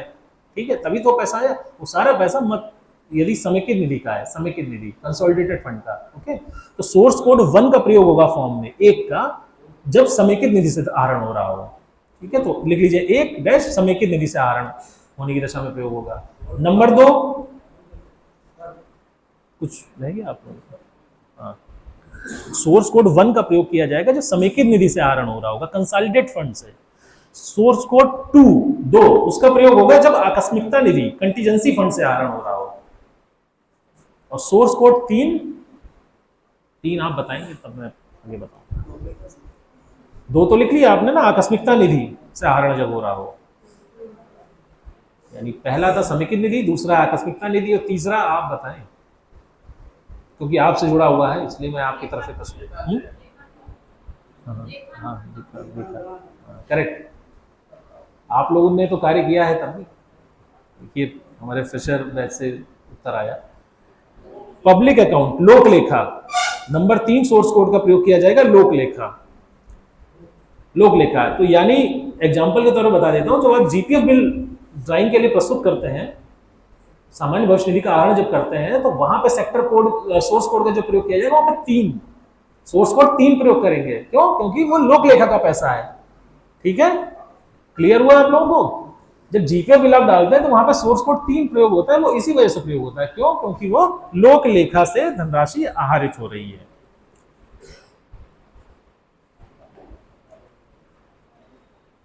इसी तरह सेक्टर कोड्स भी होते हैं। सेक्टर कोड लिख लीजिए आप, 0 सेक्टर कोड्स हमारे 5 हैं। सेक्टर कोड, ये भी बिल में सोर्स कोड के बाद सेक्टर कोड लिखा जाता है। सेक्टर कोड लिख लीजिए, सेक्टर कोड 0 का प्रयोग होता है। सेक्टर कोड 0 का आगे लिखिए पब्लिक, इंग्लिश में लिख लीजिएगा पब्लिक। 0 के बाद लिखिए 1, ये स्टेट फंड है, स्टेट फंड।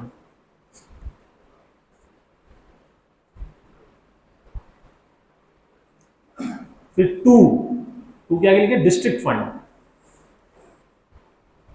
डिस्ट्रिक्ट फंड या district funded. Number 3 centrally funded, केंद्र द्वारा जो होते हैं, केंद्र में जिनमें फंड प्राप्त होता है वहां पे इस सेक्टर कोड का यूज किया जाता है, ऐसा कम पाया जाता है। 3 सेंट्रली फंडेड। 4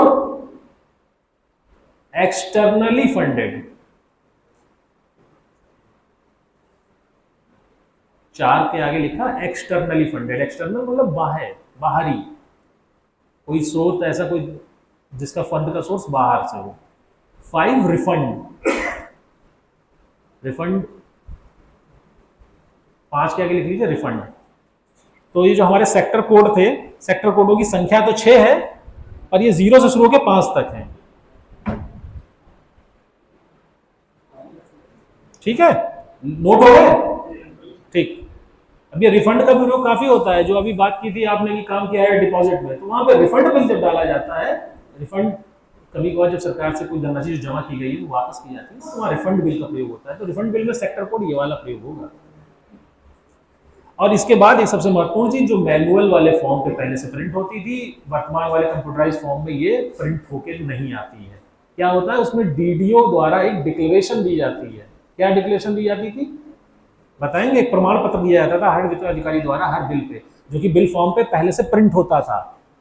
बिल फॉर्म देखें सबने मैनुअल वाले, ध्यान से देखिए तो पलट के देखिए तो पीछे एक डिक्लेरेशन प्रिंट होती है, उद्घोषणा प्रिंट होती है, प्रमाण पत्र प्रिंट होता है। क्या लिखा होता है उसमें कि हमने उस देयक में सकल धनराशि का, मतलब जो पेमेंट हो रही धनराशि का, बजट का मिलान स्वयं कर लिया है और वो सही है।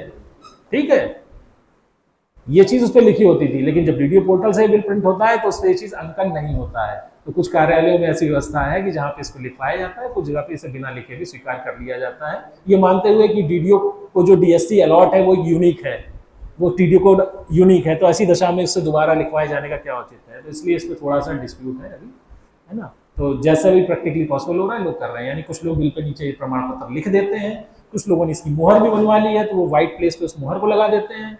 तो ऐसा भी करके इस चीज को चलाया जा रहा है। ठीक है, तो प्रमाण पत्र जो होता था वो यही होता था कि बिल पर अंकित बजट की धनराशि तथा उसके समक्ष कुल व्यय की धनराशि की मैंने स्वयं जांच कर ली है और वो सही है। इसमें स्वयं महत्वपूर्ण है, स्वयं यानी डीडीओ ने रिस्पॉन्सिबिलिटी ली कि मैंने खुद चेक किया है और ये सही है। तो प्रमाण पत्र को देने से पहले आप डीडीओ के रूप में इस चीज को देखेंगे कि सच में वो सही हो। ठीक है, लेकिन काफी कार्य आपके सॉफ्टवेयर आने की वजह से आसान हो गए हैं। आप कंप्यूटर पे इतना भरोसा करते हैं, हम सब, मुझे लगता है हम सभी करते हैं कि उनके चीज़ों को हम लोग बहुत ज़्यादा चेक नहीं करते हैं। पर फिर भी सॉफ्टवेयर में कभी कभी हम ये देखते हैं, हम लोग जब बिलों को चेक करते हैं व्यवहार में, कोषागारों में पारित के लिए जो बिल आते हैं, तो उनके जो डिडक्शंस होते हैं उन डिडक्शन में कुछ मिसमैच पाए जाते हैं। ठीक है, उनके जो बजट्स हैं, बजट से डिडक्शन में मिसमैच पाया जाता है और पेमेंट धनराशि दूसरी होती है। चेक आपका सही अपलोड होता है लेकिन डिडक्शंस में अंतर पाए जाते हैं। तो ये सॉफ्टवेयर की किसी फॉल्ट की वजह से होता है जिसको हम लोग कैच करते हैं, और सॉफ्टवेयर भी कैच करता है, वो बिल नहीं पारित होता, उसे हम आपत्ति लगा के आपको वापस कर देते हैं। तो इसलिए वीडियो ग्रुप में इस बात का ख्याल जरूर रखिए कि भले ही बिल आप वीडियो पोर्टल से बना रहे हो, लेकिन उसका जो कवर पेज होता है या अंदर जो ट्रांजेक्शंस है उनको एक बार मिला जरूर लें कि जो बजट है उतना ही बजट माइनस हुआ है, जो डिडक्शन है उतने ही अमाउंट के डिडक्शन है या नहीं, और नेट अमाउंट हमारा मैच कर रहा है कि नहीं, मतलब gross amount minus deduction net amount हमारा मैच कर रहा है या नहीं। ठीक है, तो ये वीडियो ग्रुप में आपको बिल बनाते और कोषागार भेजने से पहले सारी चीजें आपको देखनी है। अगर ये सब सही है तो बिल आप कोषागार भेज दीजिए।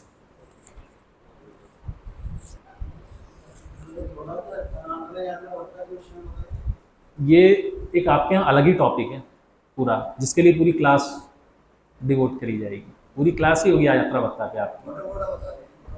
मोटा मोटा क्या, चलिए मैं बता देता हूँ। देखिए एक क्रम से रहता तो अच्छा लगता है, जैसे अभी एक, ठीक है ना, हम बता देंगे। सवाल इनका बहुत अच्छा है, टॉपिक भी बहुत अच्छा है, इसीलिए उसको आपको पूरी क्लास जैसा दिया गया है। ये पूरा क्लास आपको उस पर करना है, ठीक है। तो लेकिन फिर भी बताया, जैसे टीए बिल होता है फॉर्म 102 पे उसको डाला जाता है। अब टीए आप लोग शासकीय कार्यों के लिए बहुत सी यात्राएं करते हैं, आप लोग टीए बिल डाले भी होंगे सब लोग अपना, तो उसमें कोई ऐसी विशेष बात नहीं, सुना तो आपने है ही है। अब उसमें यात्राएं, आपकी यात्रा की दूरी, आपके रेट्स लिखे होते हैं जो आपको लिखने हैं, और यात्रा आपका भत्ता कब ड्यू होता है, जिस दिन आपने यात्रा की, यात्रा पूर्ण की उसके अगले दिन से वो ड्यू होता है। यानी यात्रा अगर आपने आज कंप्लीट की तो देयक आप कल ड्यू होगा, आज से नहीं, कल से उसका 1 वर्ष तक वो वैध रहेगा। शॉर्ट में बता देते हैं, इनके प्रश्न का उत्तर था इसीलिए हम बता दे रहे हैं, ये अनस्ट्रक्चर्ड है थोड़ा सा। 1 वर्ष तक नहीं, 1 वर्ष आपकी यात्रा आज कंप्लीट होती है तो ठीक उसके अगले दिन से देय होगा टीए यात्रा भत्ता, और ठीक 1 वर्ष तक वैलिड रहेगा। किसके लिए? यात्रा करने वाले व्यक्ति के लिए, जो दावा प्रस्तुत करेगा यात्रा भत्ता का, टीए का दावा करने वाले व्यक्ति के लिए वो यात्रा के कंप्लीट होने के ठीक अगले दिन से 1 वर्ष तक वैलिड होगा। वित्तीय वर्ष की बात नहीं हो रही है, 1 वर्ष की बात हो रही है, अवधि की बात हो रही है, ठीक है, क्लियर रही है, इसमें वित्तीय वर्ष नहीं अवधि। और दावा, अगर आप, मैं यात्रा करने वाले व्यक्ति की बात कर रहा हूं, अभी कोषागार बीच में नहीं आया है इसमें। अगर आपकी तरह, सुन लीजिए ध्यान से, इसमें एक महत्वपूर्ण पॉइंट है, यात्रा भत्ता अगर आपके द्वारा 1 वर्ष के अंदर अपने कार्यालय में नहीं प्रस्तुत किया जाता है तो वो लैप्स हो जाएगा, उसका प्री ऑडिट भी आप नहीं करा सकते। लैप्स का मतलब वो दावा ही स्वीकार्य नहीं किया जाएगा आपका कि आपने कोई यात्रा भी की थी। ठीक है, तो आप यदि ऐसी कोई यात्रा करते हैं तो उसका दावा अपनी यात्रा कंप्लीट होने के 1 वर्ष के भीतर उसे जरूर कर दें। आपने दावा कर दिया लेकिन किसी वजह से बजट नहीं था या अन्य कोई प्रशासनिक कारण था, तकनीकी कारण था, वो कोषागार में नहीं प्रस्तुत किया गया ससमय और 1 वर्ष बीत गया, तो उस दशा में उसका प्री ऑडिट हो जाएगा, वो बिल कालातीत माना जाएगा, उसका प्री ऑडिट हो जाएगा। प्री ऑडिट के लिए आप अपने जो विभागाध्यक्ष है वहाँ पे उसकी अनुमति लेंगे और वहाँ पे मौजूद जो वित्तीय लेखा सेवा के अधिकारी होंगे उस कालातीत बिल का परीक्षण करेंगे। इस तरह की व्यवस्थाएं हैं, लेकिन ये जब ही है जब आपने दावा किया हो। आपने दावा अगर समय नहीं किया तो वो लैप्स हो जाएगा, उसका प्री ऑडिट भी नहीं होगा, वो अस्तित्व में ही नहीं आएगा। तो इसका ख्याल आप रखेंगे, सबसे इंपॉर्टेंट पॉइंट ये है। सेक्टर कोडों की संख्या 6 है, 4 में आप लिखेंगे एक्सटर्नली फंडेड, एक्सटर्नल बाहर होता है, एक्सटर्नली फंडेड लिखना था, ठीक है। 5 में तो है रिफंड बिलों में सेक्टर कोड 5 लिखा जाएगा। मैं सारे एक बार पढ़ देता हूं, आप लोग अपना मिला लीजिएगा, ज्यादा नहीं। 0 था पब्लिक, हाँ 1 था स्टेट फंडेड, 2 था district funded, 3 centrally funded, 4 externally funded, 5 refund. इनका व्यवहारिक रूप से प्रयोग रिफंड का सबसे अधिक होता है और 0 और 1 का सबसे ज्यादा होता है। आपके 99% बिलों में इन्हीं का प्रयोग सबसे ज्यादा होता है, जो हमारे इस तरह के जनपद है यहाँ पे।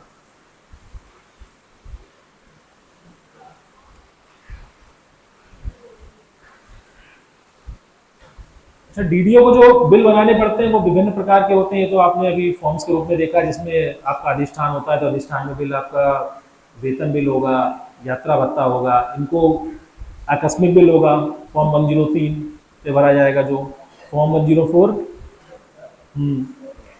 इस तरह के सारे बिल्स को भरने के लिए अलग अलग प्रकार की सावधानियां नहीं रखनी है, कुछ एकाध बिल को अलग अलग होते हैं, वरना सामान्य सिद्धांत वही है जो मैंने शुरू में आपको बताए हैं कि बिल्स बनाते से पहले हमें जो देखना है कि हमें वित्तीय स्वीकृति प्राप्त हुई है या नहीं, बजट उसके सापेक्ष मिला है या नहीं, ठीक है। बजट नहीं है तो फिर TR 27, कई दशा में TR 27 होता है, आप में से कोई जानता है TR 27?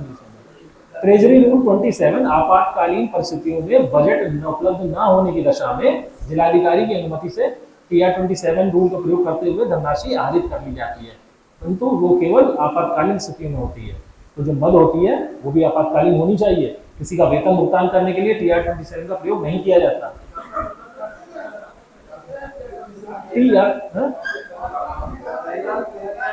नहीं किया जाना चाहिए फिलहाल, मैंने ऐसी प्रैक्टिस नहीं पाई। मैं चूंकि एक जिले में कार्य किया है मैंने, तो मैं उसकी प्रैक्टिस बता रहा हूँ। मेरे कार्यालय में जिले में ऐसा नहीं होता है।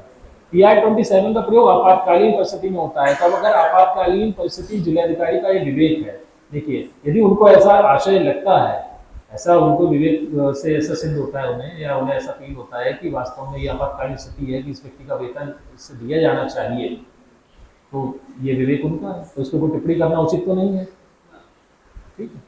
फिलहाल शब्द उसके लिए ये कि आपातकालीन स्थिति में बजट उपलब्ध न होने की दशा में TR 27 का प्रयोग करते हुए उस एक्सपेंस को किया जाएगा, उस बजट उतना धनराशि आहरित की जाएगी। लेकिन एक शर्त जुड़ी है उसमें, शर्त क्या है कि जिसका समायोजन उसी वित्तीय वर्ष में संबंधित विभाग को अनिवार्य तय करना होगा। यानी TR 27 आप ले तो ले रहे हैं जिलाधिकारी के, आप फाइल पुटअप करके उनकी अनुमति लेकर के, उनको जस्टिफाई करके, ये किसी विभाग का ही तो होगा, जिस विभाग का होगा, विभाग के संबंधित आहरण उत्तराधिकारी आप ही हैं। आपने जिलाधिकारी महोदय की अपनी फाइल पुटअप की, रिक्वेस्ट की, अपनी नीड की प्रॉब्लम या उसकी इमरजेंसीनेस को दिखाया, उसकी प्रॉब्लम बताई कि हाँ ये बहुत जरूरी है, बहुत गंभीर विषय है, ये आपातकालीन स्थिति है, इस पर किया जाना चाहिए, ठीक है, उन्होंने अनुमति दी। लेकिन ये रिस्पॉन्सिबिलिटी आहरण उत्तराधिकारी या संबंधित विभाग जो कि आप लोग हैं, आपकी होगी कि उसी वित्तीय वर्ष में उस बजट को आप उसका समायोजन कर देंगे, नहीं तो ये भी वित्तीय अनियमितता की श्रेणी में होगा। तो इसका TR 27 में ध्यान रखेंगे। तो हम पॉइंट कहाँ पे था हमारा कि बिल भरते समय देखेंगे बजट है कि नहीं, बजट है तो, बजट नहीं है तो TR 27 के थ्रू बजट वगैरह जैसी स्थिति होना चाहिए, वित्तीय स्वीकृति हो, बजट हो, बजट के बाद हमारे फॉर्म सही फॉर्म का प्रयोग किया गया हो, सही शब्दों और अंकों में लिखा गया हो,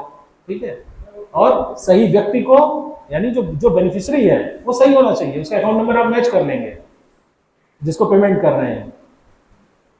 इसके अलावा उसको दी जाने वाली धनराशि भी सही होनी चाहिए। तो वेतन बिल के मामले में हमें क्या देखना है कि जो वेतनमान है उसी वेतनमान में वो पा रहा हो वेतन, ठीक है, और वो वेतन उतना ही हो, कैलकुलेशन आपकी मतलब अंकीय गणितीय शुद्धता की जांच भी कर ली गई हो पहले से। कोई रेगुलर वेतन बिल में एरियर बिल का पेमेंट ना किया जा रहा हो, एरियर बिल के लिए अलग से दिशा निर्देश है, उसका उस तरह उसका पालन किया जाए। इसके अलावा आयकर वगैरह की कटौती कर ली गई है या नहीं कर ली गई है, ये वेतन बिल बेचते समय इसका ध्यान रखना है हमें। या कंटीजेंसी बिल है तो भी हमें देखना है आयकर की कटौती है या नहीं, या लेबर सेस की कटौती की गई है या नहीं, या जीएसटी की कटौती की गई है या नहीं, ठीक है। जीएसटी का हमारे सॉफ्टवेयर में अभी प्रोविजन नहीं डाला गया है, लेकिन उसके लिए अलग व्यवस्था बनाई गई है जिसमें डीडीओ द्वारा बिल बनाते समय ही एक बेनिफिशियरी के रूप में उस जीएसटी अकाउंट नंबर को अकाउंट में उतनी धनराशि को बेनिफिशियरी बनाया जाता है विभाजन करते हुए। तो जब बिल पारित किया जाता है तो बेनिफिशियरी का जितना धनराशि उसके समक्ष अंकित होती है जीएसटी की, वो सरकार के जीएसटी वाले खाते में चली जाती है। आयकर के लिए हमारे पास ऑप्शन है, आयकर में जब सॉफ्टवेयर पर बिल बनाते हैं तो 8658000112 का जो हेड है आयकर का, 8658000112 ये एक यूनिक हेड है पूरे राज्य में, इसी हेड में आयकर की कटौती की जाती है। तो आयकर के लिए तो हमारा ऑप्शन है, तो हमारे बिल पे प्रिंट होकर दिखता है कि ये आयकर का काटा गया है। आप लोगों ने बिल जिन्होंने लोग बनाया वो देखते होंगे, इसको बिल प्रिंट होगा तो उस पर दिखाई देगा, लेकिन जीएसटी की कटौती उस पर दिखाई नहीं देती है, क्योंकि वो हमारे सॉफ्टवेयर के थ्रू ना होकर के सीधे बेनिफिशियरी अपलोड करके होती है।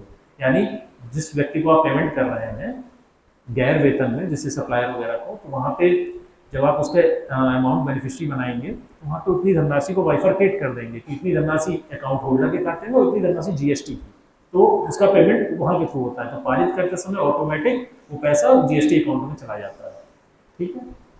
तो जीएसटी की भी धनराशि का ध्यान रखना है, जिसको बहुत से विभागों द्वारा इग्नोर किया जा रहा है अभी शुरू में, जो इसकी जानकारी कम लोगों को है। तो जीएसटी कटौती भी की जानी चाहिए, खासकर वही कंटीजेंसी बिल्स में जिसमें सप्लाई या सेवाओं या वस्तुओं की आपूर्ति आहरण वितरण द्वारा दी जाती है।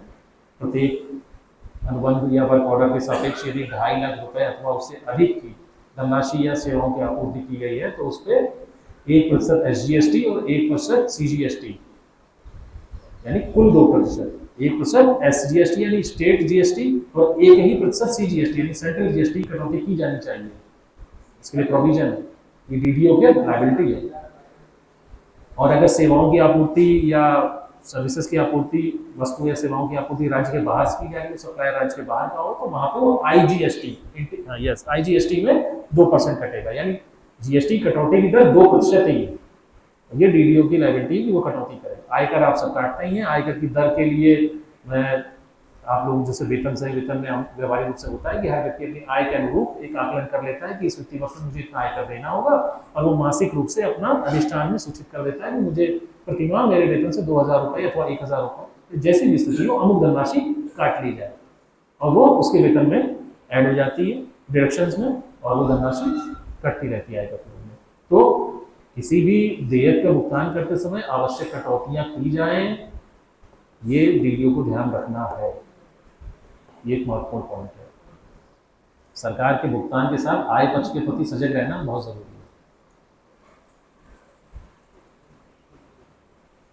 और यदि कंटीजेंसी कोई बिल है जिसमें किसी प्रकार की वस्तुएं खरीदी गई तो वाउचर्स आपको प्राप्त होते हैं, तो उसमें आप लोग क्या प्रयोग करते हैं, वाउचर्स की आप, और जैसे कोई वस्तु आपने खरीदी तो उसकी स्टॉक एंट्री आपने करी है या नहीं करी है, डीडीओ ग्रुप में आपको ये देखना है। स्टॉक एंट्री आप कर लें, प्रत्येक वाउचर जो प्राप्त हुआ है उस पर स्टॉक रजिस्टर का अंकन कर लें कि इस स्टॉक बुक में इतने पृष्ठ संख्या पे यह वस्तु अंकित कर दी गई है।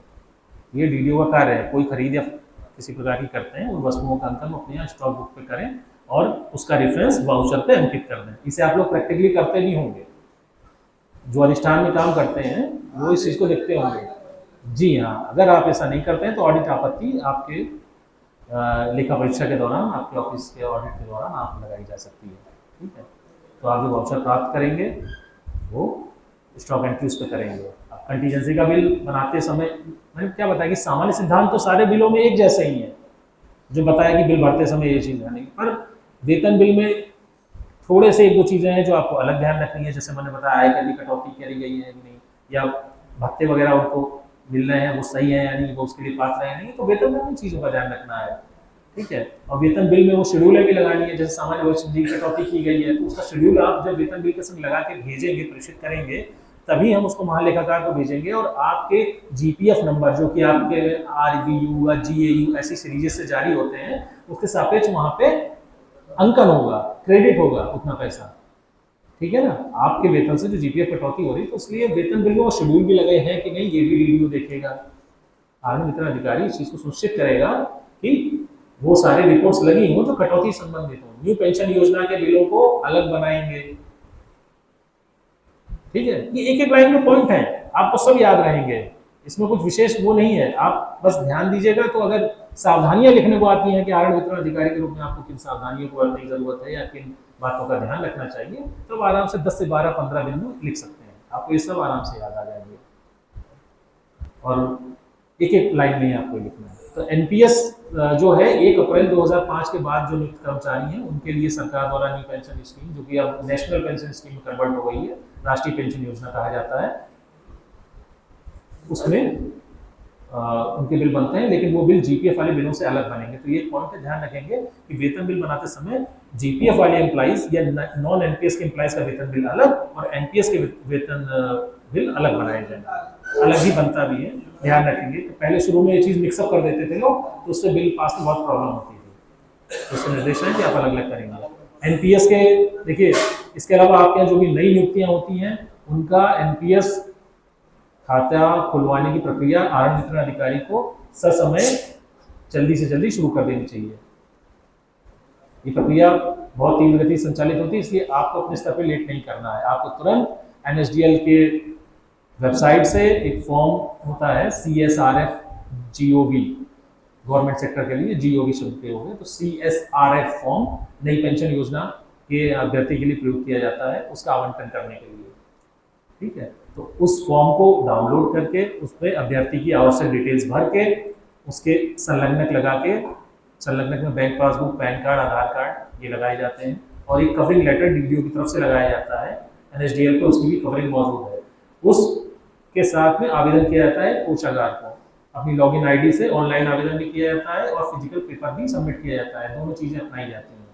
तो ऐसा करके आगे की प्रोसेस कोषागार द्वारा संपादित की जाती है। आपके ऑनलाइन आवेदन को जो आपके डीडीओ कोड से, एसजीबी कोड से, एनएसडीएल के डीडीओ कोड से आपने ऑनलाइन जो आवेदन किया होता है उसको चेक किया जाता है और अप्रूवल के लिए आगे भेजा जाता है यदि वो सही है तो, और प्राइम नंबर अलॉट हो जाता है। तो एनपीएस एम्प्लॉय को प्राइम नंबर अलॉटमेंट की प्रोसेस आपको तुरंत ही उसके अगले महीने से ही कर देनी है जब वो अपॉइंट होता है। फिर जब उसको वेतन देंगे तो उसका डेटाबेस में प्राइम नंबर ऐड कर लेंगे, अलॉट होने के बाद अलॉट होगा तो डेटाबेस में नंबर आ जाता है और आपको जब डीडीओ पोर्टल में बिल बनाएंगे तो वहां पर वो प्राइम नंबर दिखाई देगा, तो आप प्राइम नंबर को ऐड कर लेंगे और जैसे ही वेतन बिल प्रिपेयर करेंगे तो अपने आप ही उसका 10% वेतन से कटौती हो जाएगी और जैसे ही बिल पारित होगा तो 14%, वर्तमान में सरकार का जो अंश है, राज्य अंश है, वो 14% है, 14% धनराशि उसके प्राइम अकाउंट में चली जाएगी, यानी 10% एम्प्लॉय का और 14% राज्य का। आज की तिथि में अपडेटेड 14% धनराशि राज्य द्वारा एनपीएस वालों को दी जा रही है। आप में से कोई एनपीएस वाले हैं? मैम आप होंगी, 1-2 लोग होंगे। एनपीएस वाले कितने लोग हैं? हाथ खड़ा करें। 2 लोग, 3 लोग एनपीएस में, न्यू पेंशन स्कीम में 3 लोग, ठीक है। फिर भी कोई बात नहीं, आप लोग खुद नहीं है तो क्या हुआ, एज ए डीडीओ आप काम करेंगे तो इस बात का ख्याल रखेंगे कि एनपीएस की कटौती निश्चित रूप से हो। कोई भी एम्प्लॉय ऐसा नहीं होना चाहिए आपके यहाँ से वेतन ले रहा है जिसका एनपीएस कटौती ना की गई हो। सरकार की ये सख्त हिदायत है। जी हाँ, उन एनपीएस अपने आप में एक अलग टॉपिक है, हम पूरी क्लास उसमें ले सकते हैं। आपने लोन के सवाल किया, वो लोन भी मिलता है, उसमें दशाएं हैं जिन दशाओं में आप एनपीएस से धनराशि आहरित कर सकते हैं, जिसमें शॉर्ट में आपको बता देते हैं कि जैसे एजुकेशन के लिए, एजुकेशन अपने बच्चों की हायर एजुकेशन के लिए, बीमारी की दशाओं में अपनी है तो अपने परिवार की, हाँ विवाह के लिए, मकान बनाने अथवा खरीदने के लिए अपने अथवा अपनी पत्नी के नाम, तो इन 3-4 दशाओं के लिए। और वो कितना मिलता है इसका भी एक तो आपको आइडिया इससे लगा सकते हैं कि आपके द्वारा जितना योगदान किया गया है, यानी अभिदाता के कंट्रीब्यूशन, ओरिजिनल कंट्रीब्यूशन की बात कर रहा हूँ, अभिदाता के ओरिजिनल कंट्रीब्यूशन का 25% अधिकतम आप एक बार में टीयर 1 खाते से एनपीएस संविदाता के रूप में विड्रॉ कर सकते हैं। ये गवर्नमेंट एम्प्लॉय के लिए जो वर्तमान में लागू नियम है मैं वो बता रहा हूँ। अभिदाता के स्वयं के अंशदान जिसपे भी अर्जित लाभ या ब्याज इसमें शामिल नहीं है, क्योंकि सरकार द्वारा या आपके द्वारा लगाया हुआ पैसा समग्र रूप से इन्वेस्टेड होता है डिफरेंट इंस्ट्रूमेंट्स में, इक्विटी मार्केट में, कॉर्पोरेट डेट में, इन सबों पे लगा होता है, जिस पर कि लाभ भी अर्जित कर रहे होते हैं, इसीलिए तो पैसा बढ़ता है। जैसे जीपीएफ में तो ब्याज लगता है, एनपीएस में ब्याज नहीं लगता है। एनपीएस में अलग अलग इंस्ट्रूमेंट में पैसा इन्वेस्टेड है, कुछ हिस्सा डेट सिक्योरिटीज में है, कुछ कॉर्पोरेट बॉन्ड्स में है, कुछ इक्विटी में है। इक्विटी मतलब हमारे शेयर मार्केट, कुछ तो 3 हिस्सों में वो डिवाइड है। अलग अलग फंड मैनेजर्स को पैसा गवर्नमेंट ने दे रखा है, इसके लिए फंड मैनेजर्स नियुक्त है।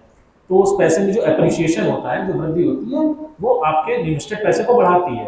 तो जब आप विड्रॉ करेंगे 25% की धनराशि, तो वहां पे केवल आपके द्वारा जो मूल धनराशि अभी तक अपने वेतन से कटवाई गई है, डिडक्ट कराई गई है, केवल उस मूल धनराशि का 25% धनराशि निकालने की अनुमति है। और उन किन कार्यों के लिए है मैंने अभी आपको बताया था, केवल आपके बच्चों की शादी है तो विवाह के लिए।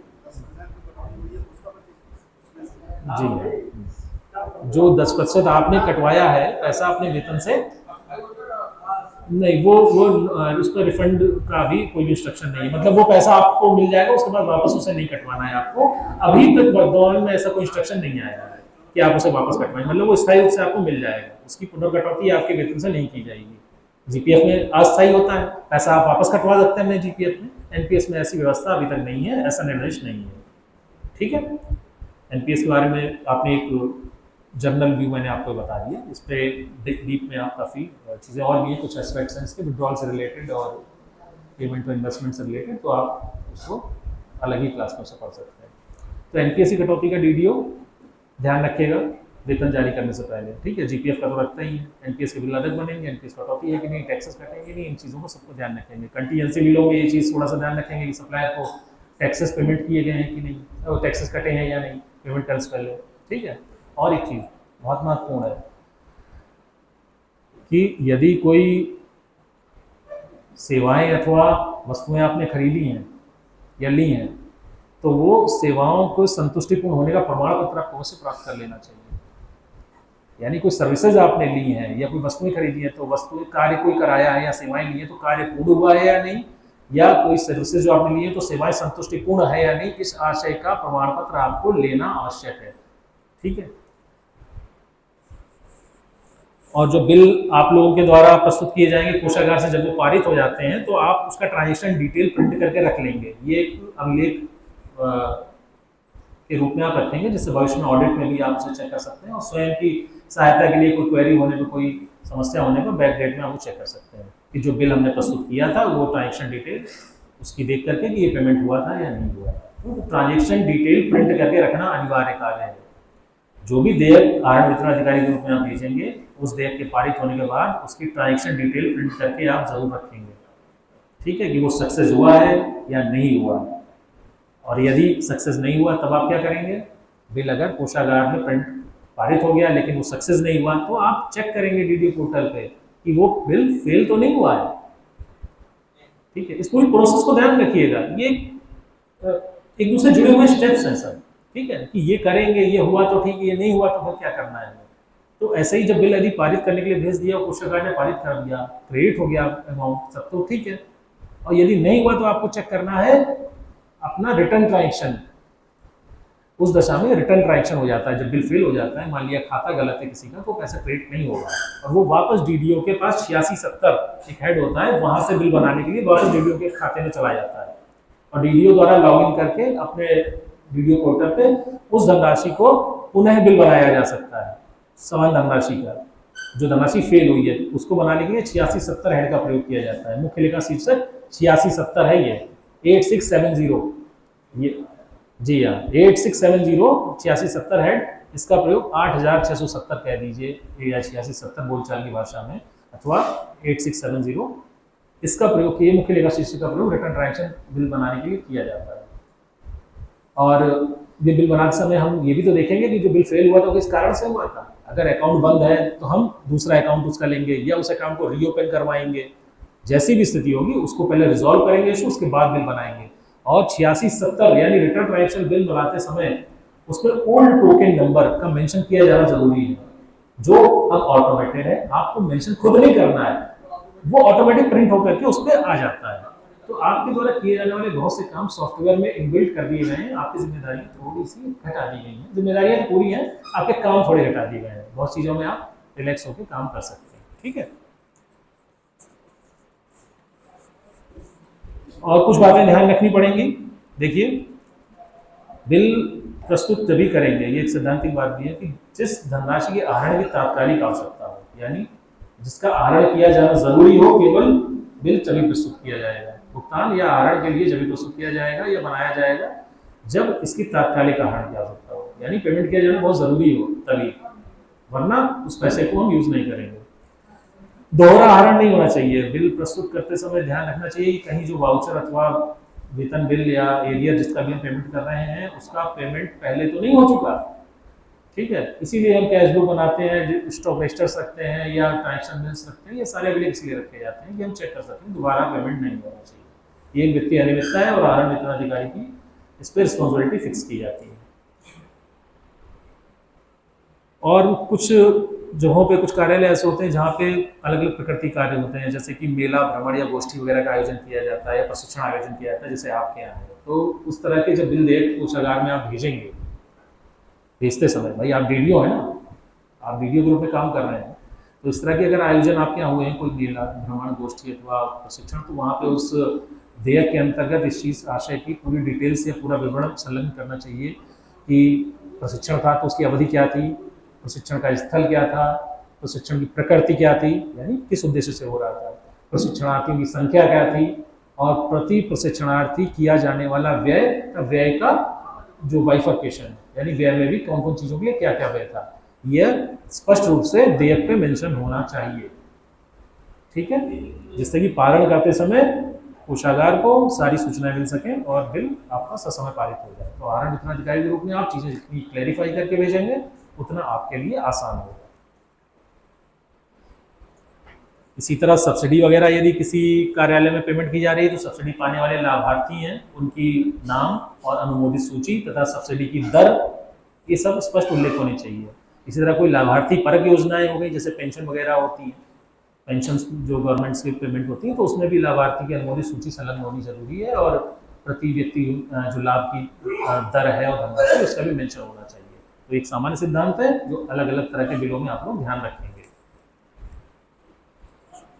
ठीक है, जीएसटी और टीडीएस की कटौती तो आपको मैंने बता दी। जीएसटी का दर क्या बताया था, थोड़ा सा याद हो तो बताइए, अभी बताया था। जीएसटी कटौती कितने कितने परसेंट करेंगे, 1% एसजीएसटी, 1% ही सीजीएसटी, और यदि सप्लायर राज्य के बाहर का है तो ये 2% एक्शन कर लेंगे आईजीएसटी में। ओके, और आयकर की कटौती के बाद आपकी रिस्पॉन्सिबिलिटी आती है वित्तीय वर्ष के अंत में, जब आपने आयकर काट लिया है हर एम्प्लॉई का और या अपने यहाँ के सप्लायर्स वगैरह का, तो आप उसको फॉर्म 16 जारी करेंगे। वित्तीय वर्ष समाप्ति के ठीक 1 महीने के भीतर आप फॉर्म 16 उस व्यक्ति को जारी कर देंगे जिसकी आयकर की कटौती आपने करी है डीडीओ ग्रुप में। यदि इस सीमा का आप अतिक्रमण करते हैं तो उस दशा में आप पे 100 रुपये प्रतिदिन का और एक सीमा के बाद 200 रुपये प्रतिदिन की पेनाल्टी भी आयकर विभाग लगाता है। ये आयकर अधिनियम में व्यवस्थाएं हैं। ठीक है, तो कितना 1 महीने के अंदर आप फॉर्म 16 जारी कर देंगे वित्तीय वर्ष की समाप्ति के। अब ये अपने अपने कार्यालय में आप लोग पूछिए कि जारी हुआ है कि नहीं जारी हुआ। ऐसा रिस्पॉन्स ऐसा मिल जाएगा अंडर प्रोसेस चीज। देखिए व्यवहारिक रूप से क्या होता है, मैंने आपको व्यवस्थाएं बताई। आप वीडियो हैं, आप चाहते हैं कि मैं एकदम फुल प्रूफ काम करूं, मुझे कोई प्रॉब्लम ना हो, कोई किसी प्रकार की कोई उंगली ना उठा सके, मैं सैद्धांतिक रूप से सही हूँ, तो इसके लिए आपको इसका पालन करना चाहिए। 1 महीना पर्याप्त समय होता है। ठीक है, अभी इसमें पेनल्टीज मुझे लगता है व्यवहारिक रूप से नहीं लग रही होंगी, कहीं कहीं तभी शायद कहीं कहीं डिले भी हो जाता है, वरना पेनल्टी का प्रावधान है। इस पर पेनल्टी लगती है, मैं आपको बताता हूँ। जैसे आप अपना रिटर्न दाखिल करते हैं कि नहीं करते हैं? कौन कौन अपना इनकम टैक्स रिटर्न दाखिल करता है? आप सभी करते होंगे, मुझे लग रहा है जितना आप लोगों की वेतन सीमा है सभी करते होंगे, सभी आते हैं उस सीमा में। इनकम टैक्स रिटर्न दाखिल करते समय आप अपना रिटर्न चेक करिएगा, कभी कभी आप पे भी पेनल्टी लगती है। यदि आपकी आय सीमा पर्याप्त है तो आपको क्वार्टरली अपना पैसे इनकम टैक्स के रूप में कटौती करवानी चाहिए। क्वार्टरली असेसमेंट मतलब मंथली इतना पैसा आप डिडक्ट करवा दें जो आपके क्वार्टरली आपके जो बर्डन आ रहा है वो पूरा हो। जैसे आपका अगर साल भर में 1 लाख रुपए का टैक्स बन जाता है, पिछले साल भी बन गया है, इस साल भी आप 1 लाख रुपए टैक्स के रूप में चुका रहे हैं, तो आप इसका ख्याल रखें कि हम इसकी कटौती ऐसे कर दें कि 12 महीने में वो पूरा 1 लाख रुपए थोड़ा सा ज़्यादा हो जाए, कम ना रहे। तो अगर आप नहीं कटवाते हैं और सोचते हैं मैं आखिरी में ही 1 लाख रुपए जमा करके पूरा वो कर लूँगा, तो ऐसी दिशा में जब रिटर्न आप फाइल करेंगे तो आपके द्वारा पे वो पेनल्टी लगाई जाती है ब्याज की। वो ब्याज होता है 15% वार्षिक इनकम टैक्स लगाता है। तो हम सोचते हैं कि हम बाद में आखिरी में जमा कर देंगे, वास्तव में वो आपके हित में नहीं होता है, उसमें आपको नुकसान होता है वित्तीय रूप से। सरकार आप पे उस लेट इनकम टैक्स सबमिशन की पेनाल्टी लगाती है, जो कि 15% आयकर जो आपका बनना होता है उसमें 15% वार्षिक ब्याज होता है, जो कि 15% एक बड़ी दर है ब्याज की। तो ससमय अपना आयकर स्वयं भी कटवाएं और जो भी एम्प्लॉइज हैं उनके लिए ससमय कटौती करें। ये आपको वित्तीय रूप से प्रभावित करता है। और जो ये फॉर्म 16 वाली बात है उसमें प्रावधान तो है ही पेनाल्टी का एवं कटौती। हाँ वेतन सही कटता है, ये इसीलिए है। इसके अलावा महीने में आप कटौती करेंगे, इसके अलावा अपना क्वार्टरली आप अपना फॉर्म 24 क्यू और 26 क्यू, कौन कौन काम करता है इस्टेब्लिशमेंट में? 2-3 लोग करते होंगे, वो इस शब्द से परिचित होंगे। 26 क्यू और 24 क्यू होता है, जो होता है अपना त्रैमासिक विवरण, आयकर का त्रैमासिक विवरण आपको एनएसडीएल की एक लिंक होती है वेबसाइट पर, उस पर शामिल मतलब सबमिट करना होता है, दाखिल करना होता है, जो इनकम टैक्स विभाग को सूचनाएं प्रेषित करता है। यानी महीने में जो आपने कटौती की वो त्रैमासिक रूप से आपको रिपोर्ट के रूप में अपलोड करनी होती है। ठीक है, तो ये भी डीडीओ का ही काम है, ये भी डीडीओ का ही काम है। हाँ, इसके लिए आप लोग व्यावसायिक सेवाएं लेते हैं, व्यावसायिक सेवाओं में भुगतान इसलिए करते हैं, सीए की सर्विसेज आपने ली तो सीए ये काम करता है। ये थोड़ा तकनीकी पक्ष जो लोग नहीं जानते उन्हें लग रहा होगा, वास्तव में इसके लिए लोग व्यावहारिक रूप से सीए की सेवाएं लेते हैं हर ऑफिस, जहां पे अपना क्वार्टरली आप इनकम टैक्स कटौती का इनकम टैक्स के पोर्टल पे जो लिंक एनएसडीएल से प्राप्त होता है वहां पे अपलोड करते रहते हैं। और ये सूचनाएं देने समय हमें ध्यान रखना चाहिए कि हमारा टैन नंबर और जिन एम्प्लॉयज़ की हमने कटौती की है उनका पैन नंबर ज़रूर मेंशन हो और सही मेंशन हो। यदि त्रुटिपूर्ण है और त्रुटिपूर्ण आपने अपलोड कर दिया तो उस दिशा में भी पेनाल्टी का प्रावधान है। आयकर अधिनियम में हर मिस्टेक के लिए डीडीओ के लिए पेनाल्टी का प्रावधान है। आप उसके लिए 1961 जो यथा संशोधित समय समय पर होता रहता है, हर साल आता है आयकर अधिनियम, उसको आप स्टडी कर सकते हैं कभी भी। उसके लिए आपको सोशल मीडिया पे भी और गूगल वगैरह पे काफ़ी वीडियोस मौजूद हैं, आप देख सकते हैं। ससमय जमा करने पे जो धनराशि आपने आयकर की कटौती की, अगर टाइम पर नहीं जमा करते हैं तो उसमें भी आपको पेनाल्टी लग सकती है। ठीक है, मुझे लगता है पर्याप्त है आज के लिए, आप लोगों को कुछ समय भी है। हाँ, अब नेक्स्ट इसका कुछ हिस्सा बचा हुआ है डीडीओ पोर्टल वगैरह का, और अगले टॉपिक्स हम अगली क्लास में देखेंगे। आई होप आप लोगों को कुछ लाभ मिला होगा आज की क्लास से। Thank you.